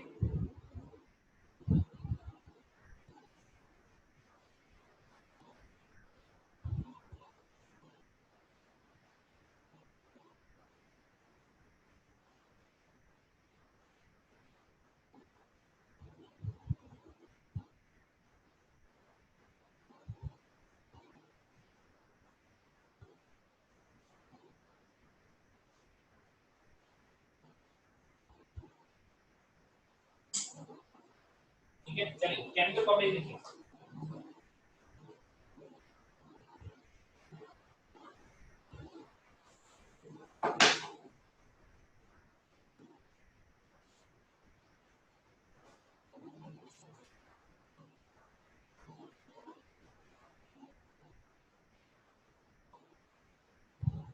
बच्चे कई तरह की रिएक्शन देता है, इसे रिडक्शन रिएक्शन, तीसरा ऑक्सीडेशन रिएक्शन, दूसरा पेंडिंग। फिर आ जाएगा reaction due to acidic H, reaction due to acidic H. फिर होगा पॉलीमराइजेशन रिएक्शन, पॉलीमराइजेशन रिएक्शन। और लास्ट में आएगा name reaction. Name reaction last में करेंगे, इसमें कई सिलेक्शंस होंगी। नेम रिएक्शन में 8-10 रिएक्शन ऐसी आएंगी जो भाई नेम हमको समझनी चाहिए, नेम रिएक्शन कैटेगरी में होंगी, तो नेम से हम जानेंगे तो ही अच्छा रहेगा। ठीक है,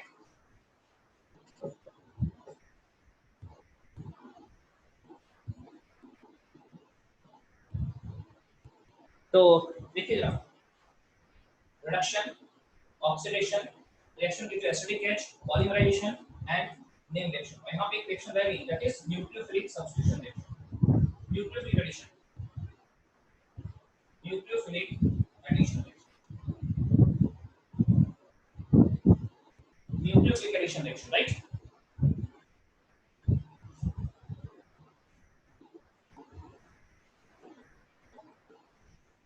सर एफ में क्या लिखे हैं? Name reaction, name reaction, F में लिखा नेम रिएक्शन। नेम रिएक्शन को पढ़ेंगे कैसी होती है, देखिए जरा। देखिए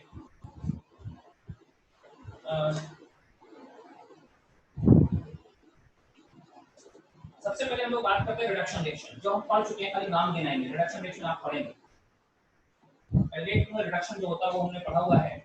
A1 Clemmensen reduction,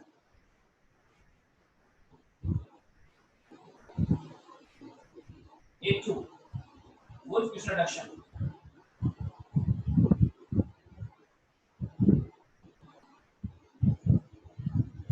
A3 Mozingo reduction,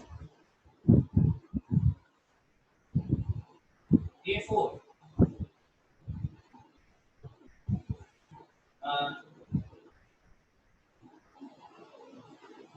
reduction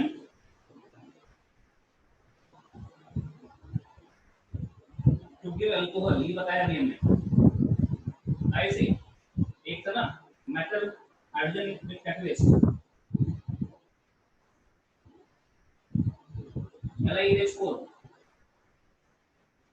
NaBH4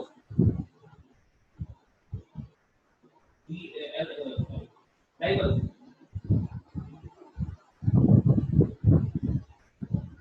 B2H6CHF, ये सब एजेंट यूज किए थे अल्कोहल चैप्टर। और फिर एक आया था हमारे पास सोडियम अल्कोहल। ये सब के सब एल्डिहाइड कीटोन को रिड्यूस करके क्या देते हैं, ये सब के सब एल्डिहाइड कीटोन को रिड्यूस करके अल्कोहल देते हैं। सब के सब आपने पढ़े हुए, ये सब पढ़ा।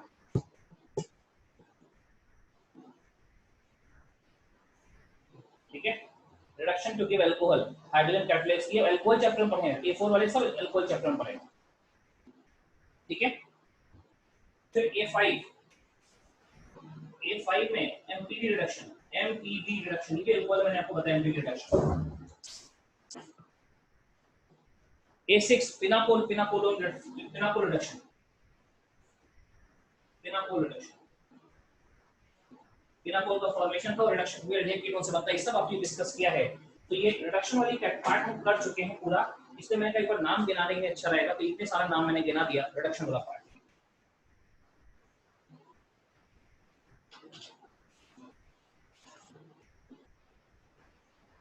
ऐसे कोई रिएक्शन जो आपको याद नहीं आ रही हो, आपको लग रहा है सही रिएक्शन नहीं बताया है, तो अपनी आवाज उठा सकते हैं। एक बार पहला 3 बता दीजिए। पहला 3 देखो, पहला 3 हमने अल्केन चैप्टर में बताया था। Yes sir. ठीक है,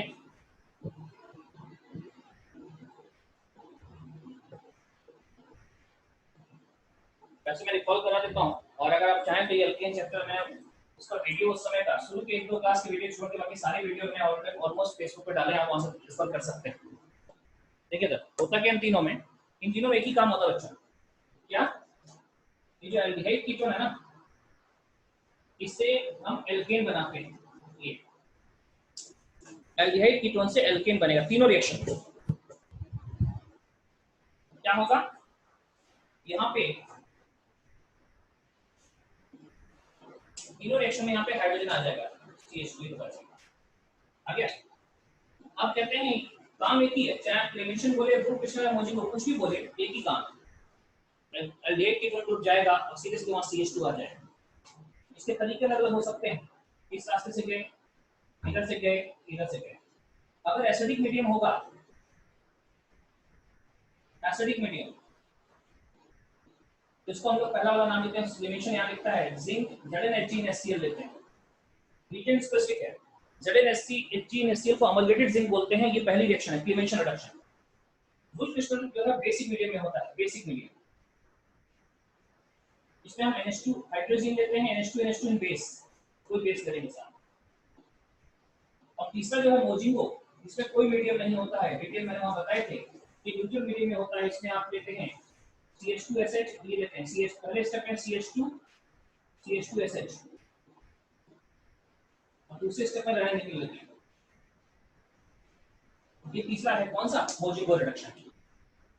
देखो उस समय तक आप मोजिंगो की मैकेनिज्म मैंने नहीं बताई थी कि मैंने, लेकिन आज आप समझ गए हैं। जैसे एल्डिहाइड कीटोन रिएक्शन अल्कोहल से होती है, एल्डिहाइड कीटोन रिएक्शन अल्कोहल से होती है, acetal sorry hemi acetal ester बनता है, हेमी कीटोन कीटोन बनता है, उसी प्रकार से इसकी रिएक्शन होती है इससे। तो ये एसएस के बजाय OH सोचिए, OH होता है तो ये बिल्कुल साइक्लिक एस्टर बनाता है इसके साथ, पहले साइक्लिक एस्टर बनाता है। बिल्कुल रिएक्शन ये हमने यहाँ बता दिया आपको, इस चैप्टर में आपने पढ़ा चुके हैं। अल्कोहल रिएक्शन एल्डिहाइड कीटोन से, ये भी एक टाइप से अल्कोहल ही है, OH की SH है, जो काम वहां होता है वही काम यहाँ होता है। ये रीजन स्पेसिफिक है, एक हल्का सा मैंने रिव्यू इसलिए आपको दिया, एक बार देख लें तो अच्छा रहता है, ठीक है। ओके सर पिनाकोल रिडक्शन,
आप वाला कोई कुछ पूछ रहा था क्या?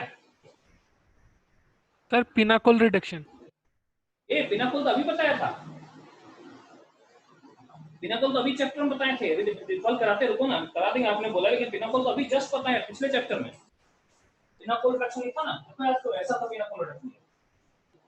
यहाँ पर एल्डिहाइड कीटोन ये देखे थे ना, कीटोन ऐसा, एल्डिहाइड कीटोन क्या लिया हमने, क्या तो मैग्नीशियम अमलगम ले लो या एल्युमिनियम अमलगम ले लो, मैग्नीशियम Hg या एल्युमिनियम Hg, पहले से ईथर यस सर, याद आ गया। और दूसरे में करा दो क्या, हाइड्रोलाइसिस, तो इन दो मॉलिक्यूल जुड़ जाते हैं, पिनाकोल बनता है, तो भी पता है इसलिए। बस ये मतलब ये इतनी सारी रिएक्शन अगर मैं पहले नहीं कराई होती तो हमको इस सब आपको यहाँ बतानी पड़ती। तो ये समय सेव हो गया हमारा, लेकिन आपके लिए चैलेंज है, आपको रिवीजन के लिए समय देना होगा अभी, ठीक है ना। इन सारी रिएक्शन को रिवाइज कर लीजिएगा ताकि आपको समझ में आ जाए कि हाँ पहले कैटेगरी जो रिडक्शन से बना सकते हैं उन्हें पूरी कर ली।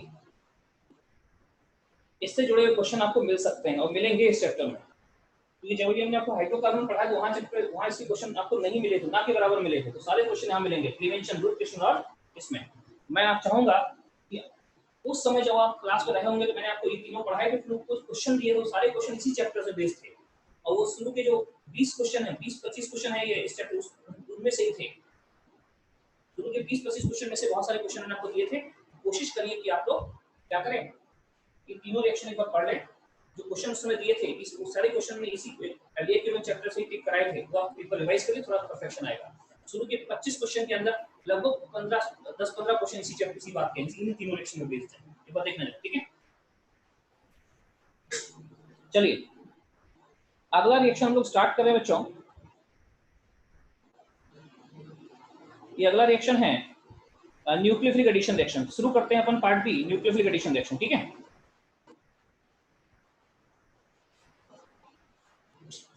न्यूक्लियोफिलिक एडिशन, हालांकि ये भी कुछ किया होगा, पर फिर भी बात करेंगे आप। ये इसकी मेन रिएक्शन, कलर चेंज होगा, ये मेन रिएक्शन है रेट की कौन सी? Nucleophilic addition, characteristic reaction.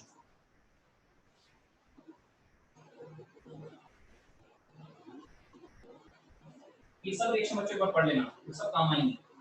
एक रिवीजन कि हाँ इनसे पीछा नहीं छूटा है, इनको यहाँ भी पढ़नी होंगी। और आपने देखा होगा एजुकेशन पॉलिसी आ गई है, उस पॉलिसी में बोला है कि अब हर, जैसे पहले नहीं था सीसी पैटर्न था, हर 6 महीने में शायद एग्जाम होता था, वैसे ही होगा, सेमेस्टर वाइज होगा, ऐसा अभी तक पता लगा है। हालांकि 10th और 12th के बोर्ड के लिए भी कोई भी गाइडलाइन नहीं है, धीरे धीरे आ जाएगी। कंफ्यूजन है, मतलब ऐसा मैं न्यूज़ में सुन रहा हूँ, सब खास चीज बताई नहीं गई क्या करना है।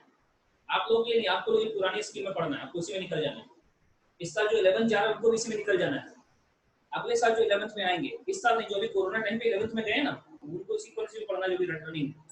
नेक्स्ट ईयर जो 11th बच्चा आएगा, जो नेक्स्ट ईयर बोर्ड देगा 10th का, फिर 11th में आएगा, उसके लिए फिर नई पॉलिसी होगी। बट उस पॉलिसी में मुझे लगता है बहुत ज़्यादा डिफरेंस नहीं, आप लोग भी सुन रहे होंगे, कच्ची कच्ची बातें बाहर आ रही हैं, पक्की पुक्की बातें हैं नहीं। तो जो कच्ची कच्ची आप सबने सुने होंगे वही मैं बताऊंगा, थोड़ा समय लगने दो और चीजें धीरे धीरे पता लगेंगी, तब चले।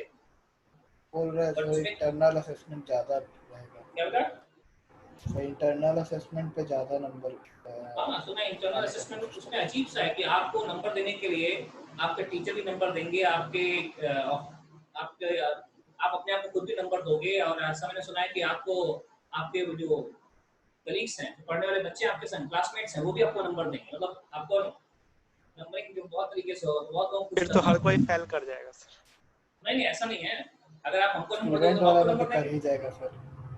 कुछ ऐसा नहीं हो गया यार, मुझे लगता है ऐसा नहीं कि आपको कोई फ्रेंड आपको नेगेटिव मार्क दे दे, ऐसा नहीं है सर। स्कूल तो इंटरनल मार्क्स नहीं देगा ना सर? ना स्कूल भी नहीं देगा, स्कूल भी नहीं चाहेगा रिजल्ट बिगाड़ना, रिजल्ट स्कूल भी रिजल्ट में सर हर कोई टॉप कर जाएगा। नहीं तो उसमें बोर्ड एग्जाम भी शायद होगा, उसमें क्लियरिटी नहीं है, बट होगा जब बोर्ड एग्जाम, बोर्ड को स्क्रैप तो नहीं करेंगे। असाइनमेंट सर नहीं बना रहे सर इंटरनल असेसमेंट में तो सर 2 और लो वाला होगा, गिव एंड टेक वाला। सही कुछ होगा। ये क्या 11th वाले कुछ बताई थी, कोई बोला था, अदिति कुछ बोल रही थी 11th में क्या हुआ? 11-12 में तो प्रेशर कम हो जाएगा पढ़ाई का। कैसे? सर सिलेबस थोड़ा कम होगा और 9, 10, 11, 12 को एक जैसा ही पढ़ा। चलो देखते क्या जो 9 to 12 एक बोर्ड होगा। नहीं 9 to 12 एक जैसा बना दिया है, मतलब ये है जो रूल अभी तक क्या था, 9, 12 को फाउंडेशन बोलते थे, ठीक है ना। अभी क्या है 9, 10, 11, 12 पूरा एक ही बन गया है, फाउंडेशन 6 to 8 पहुंच गया ऐसा। तो 9, 10, 11, 12 इस तरीके से बनाया जाएगा नया सिलेबस। हो सकता है कुछ ऐसा प्लान किया जाए कि जो हम लोग 11th में पढ़ रहे हैं वो 4 पार्ट में, 11th 12 का सिलेबस 4 पार्ट में डिवाइड करके 9, 10, 11, 12 में पढ़ाया जाए। अच्छा रहेगा ना, एक बार जितना बर्डन 11th में। और हम लोग का जेई में भी जो एडमिशन होगा कॉलेज में, वो भी स्कूल मार्क्स पे डिपेंड करेगा थोड़ा। हाँ ऐसा ही कुछ है। नहीं उसमें होगा कि बोर्ड मार्क्स के बेसिस पे होगा, और जो हायर एजुकेशन में जाएंगे और जो बोर्ड मार्क्स जिनके कम होंगे उनको एक और एंट्रेंस टेस्ट देने का मौका मिलेगा। बट अभी तो चीजें क्लियर नहीं है, तो इसलिए कुछ भी कमेंट करना मेरे लिए संभव नहीं है और आपके लिए भी। बहुत सारी चीजें बात कर, जो लोग पढ़ रहे हैं उसको वही कुछ ना कुछ अपने हिसाब से इंटरप्रेट करके बता रहे हैं, ठीक है। तो चलिए देखते हैं, एक दो दिन में क्लियर होगा। हाँ तो हम लोग क्या चल रहे थे, हम लोग न्यूक्लियोफिलिक एडिशन पे चल रहे थे बच्चों। तो मैंने कहा था कि अब क्या है ना, आने वाले नए पैटर्न में हर 6 महीने पे एग्जाम लेने का प्लान है, हर 6 महीने पे, ठीक है। 6 जैसे पहले सेमेस्टर सिस्टम था, हमें लगता है आप लोग रहे होंगे, आप भी ने कभी बीच में सेमेस्टर सिस्टम आपने फॉलो किया होगा। जीपीए वाला पैटर्न सर बोल रहे हैं। हां वही वैसे ही सिस्टम रहेगा 6 महीने वाला सेमेस्टर।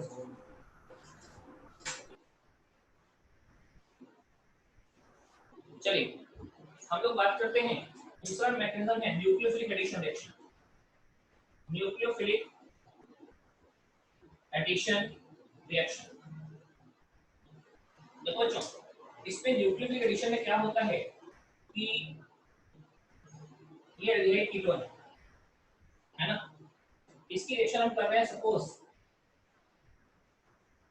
मतलब यहाँ पे हमने HCN सिलेक्शन करा दिया, HCN। तो हमारे पास दोनों ऑप्शन है, हम पहले इसको भी अटैक करा सकते हैं, पहले इसको भी अटैक करा सकते हैं। तो हमने कहा ठीक है, पहले H प्लस आयन को अटैक कराते हैं तो क्या होगा, H प्लस आयन को फर्स्ट कराते हैं, फिर अगर CN को फर्स्ट कराएं तो क्या होगा। तो देखो ऐसा कुछ होगा, H plus ion first attack करेगा, अगर H plus ion first attack किया तो यहाँ आ गया, यहाँ H प्लस, यहाँ पे प्लस चार्ज। अगर CN ने अटैक किया तो CN यहाँ आ गया, यहाँ माइनस चार्ज। अच्छा, पहले अगर H प्लस अटैक कर दिया, सेकंड स्टेप में CN अटैक करेगा, और पहले CN अटैक करेगा, सेकंड स्टेप में H प्लस अटैक करेगा। फाइनल प्रोडक्ट में कोई चेंज नहीं होगा, फाइनल प्रोडक्ट मतलब सेम होगा। फाइनली क्या लिख रहा है, फाइनली लिख रहा है एक जगह H आ गया, एक जगह CN आ गया, ये लिखा दोनों केस। लेकिन हम किस बात को फॉलो करेंगे, पहले H को कराएंगे, पहले CN को कराएंगे। अगर पहले H ने अटैक किया, H एक इलेक्ट्रोफाइल है, पहले H ने अटैक किया तो इलेक्ट्रोफिल एडिशन, पहले CN अटैक किया तो न्यूक्लियोफिल एडिशन। कहते देखो ना, इसको अटैक कराने पे इंटरमीडिएट ये बनता है, इसको अटैक कराने पे इंटरमीडिएट ये बनता है। कहते हैं ये अनस्टेबल है, क्यों, दो रीजन है, एक तो इसका कार्बन का ऑक्टेट इनकम्प्लीट है, अनस्टेबल है, इसको फॉलो नहीं करेंगे, इसको फॉलो करेंगे। इसके अनस्टेबल होने के रीजन क्या है सर, यहाँ सबका ऑक्टेट पूरा है, कौन से इसमें कार्बन का ऑक्टेट पूरा है, अनस्टेबल है, इसलिए फॉलो नहीं होगा। दूसरा एक चीज और, इलेक्ट्रोनेगेटिव एलिमेंट पे नेगेटिव चार्ज स्टेबल है, यहाँ इलेक्ट्रोनेगेटिव एलिमेंट पे पॉजिटिव चार्ज अनस्टेबल है। पहले तो ऑक्टेट से डिफाइन हो गई, इनको ऑक्टेट पे थोड़ा एक और सपोर्टिंग स्टेटमेंट चाहिए उसमें, ऐसे नहीं पहले CN अटैक करेगा, ये बनेगा, फिर इस पास से जाएंगे, ये हमने पहले CN अटैक किया और CN न्यूक्लियोफाइल है, इसलिए हम न्यूक्लियोफिल एडिशन फॉलो करते हैं। और ध्यान रखना बच्चों, इसका रेजोनेटिंग स्ट्रक्चर ये भी होता है ऐसा, ये मैंने कहा शुरू में, ये रेजोनेटिंग स्ट्रक्चर माइनस और प्लस, ये इसके संग रेजोनेंस में रहता है। जितना ज्यादा इस कार्बन, जितना ज्यादा पॉजिटिव चार्ज इस कार्बन पे होगा, उतना रेट ऑफ रिएक्शन ज्यादा होगा, यही इसका RDS होता है। तो मोर पॉजिटिव चार्ज हम कार्बन पहले H प्लस आयन, पहले CN अटैक कर रहा है ना, और कहते हैं रेट ऑफ न्यूक्लियोफिल एडिशन,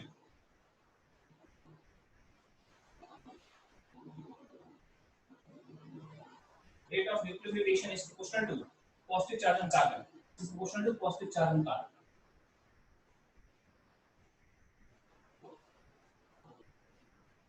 देखिए ऐसा,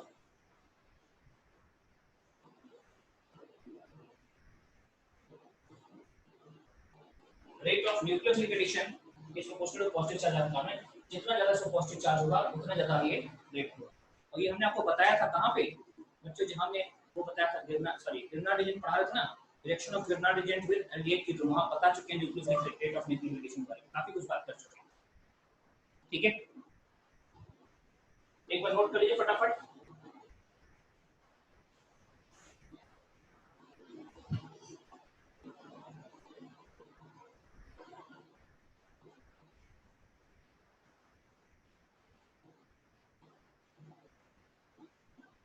बच्चों नेक्स्ट क्लास से अगर आपको डाउट खत्म करने का टाइम बिल्कुल फिक्स है 3:30, लेकिन अगर डाउट ज्यादा है तो बताइए, हम 15 मिनट पहले शुरू कर सकते हैं।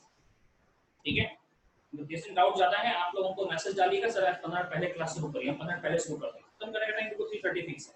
उसका रीजन है अगर हम नहीं खत्म करेंगे तो खींचते रहेंगे तो डाउट फिर पढ़ाई कब करेंगे, सीधे 5 बज जाएगा। डाउट का ना सर, डाउट लेने सर, जितना डाउट किसी को अगर भेजना है ना तो उसके हिसाब से टाइमिंग फिक्स कर दीजिए कि इसी बीच में डाउट भेजें। नहीं देखिए, आपको लग रहा है ज्यादा डाउट है ना, तो हमने आधा घंटा डेली रखा है, लेकिन अगर आपको लगे कि डाउट ज्यादा है, किसी को लग रहा है डाउट ज्यादा हमको पूछना है ना, तो या उस ग्रुप में भेज दीजिए पहले से, है ना, पहले से देखिए कोई एक एनालाइज करिए, लगता है इतने डाउट डिस्कस करने हैं, इतने डाउट डिस्कस करने में लगभग 45 मिनट लगेंगे, तो 15 मिनट पहले शुरू करिए, हमको बताइए। ठीक है ना, हम अवेलेबल होंगे बिल्कुल 15 मिनट पहले तो हम शुरू कर ही सकते हैं, आधा घंटे 1 घंटे पहले शुरू, आधा घंटे पहले नहीं शुरू होगा, लेकिन 15 मिनट पहले शुरू हो सकती है हमेशा।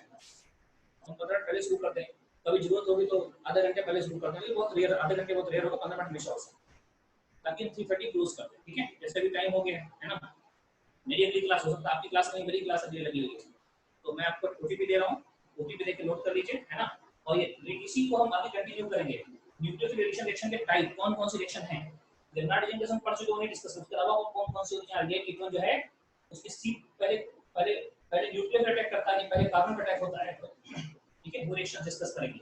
ये तो मैंने बता दिया कि हाँ कैसे क्वेश्चन होंगे और हमने कहाँ पे क्वेश्चन किए हैं। फिलहाल आप लोग ओटीपी नोट करें बच्चों,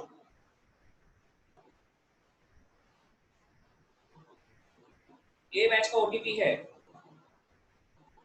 2312, ए बैच 2312, और टी बैच का ओटीपी है 4502 4502। अपनी अपनी अटेंडेंस बना दीजिएगा और रेगुलर रहिए, ठीक है ना। और कल मैंने ईएस का क्लास लगाया है मॉर्निंग में, ईएस में जिनको भी डाउट है सब उस मॉर्निंग क्लास में अटेंड करें, ठीक है। और मैं कह रहा हूँ करिए, क्योंकि आज हमने जो पढ़ा है ना आपको गाटे में रिएक्शन, वो ईएस का एग्जाम्पल, ठीक है। हो सकता है आप में से दोनों बैच में शायद ईएस नहीं हुआ था, ये होने वाला था, तो कोरोना कारण अचानक रुक गई कहानी, है ना। 23rd को ही, वरना हम लोग 10 दिन बाद पढ़ते लगे। सर कल सिर्फ थ्योरी होगा कि मतलब कल सिर्फ डाउट होगा कि थ्योरी भी होगा ये इसका? Sir OTP 450। बेटा ईएस का तो थ्योरी होगा ना, पहले तो थ्योरी होगा, उसके बाद ईएस का डाउट नहीं है, थ्योरी होगा, पूरा सब डिस्कस होगा शुरू से डिटेल में। ओटीपी 4502। हां टी बैच का अरे यहाँ पे कार्बन पे कहाँ पॉजिटिव चार्ज आया है सर? अरे ये इसके संग रेजोनेंस में रहता ना, ये कार्बन में पॉजिटिव C+O- रहता है, इसी में बात है, इस पॉजिटिव चार्ज की बात, ये दोनों रेजोनेंस में रहते हैं, ठीक है ठीक है ठीक है। अटेंडेंस बनाइए अपना। यस सर, इसका थैंक यू सर।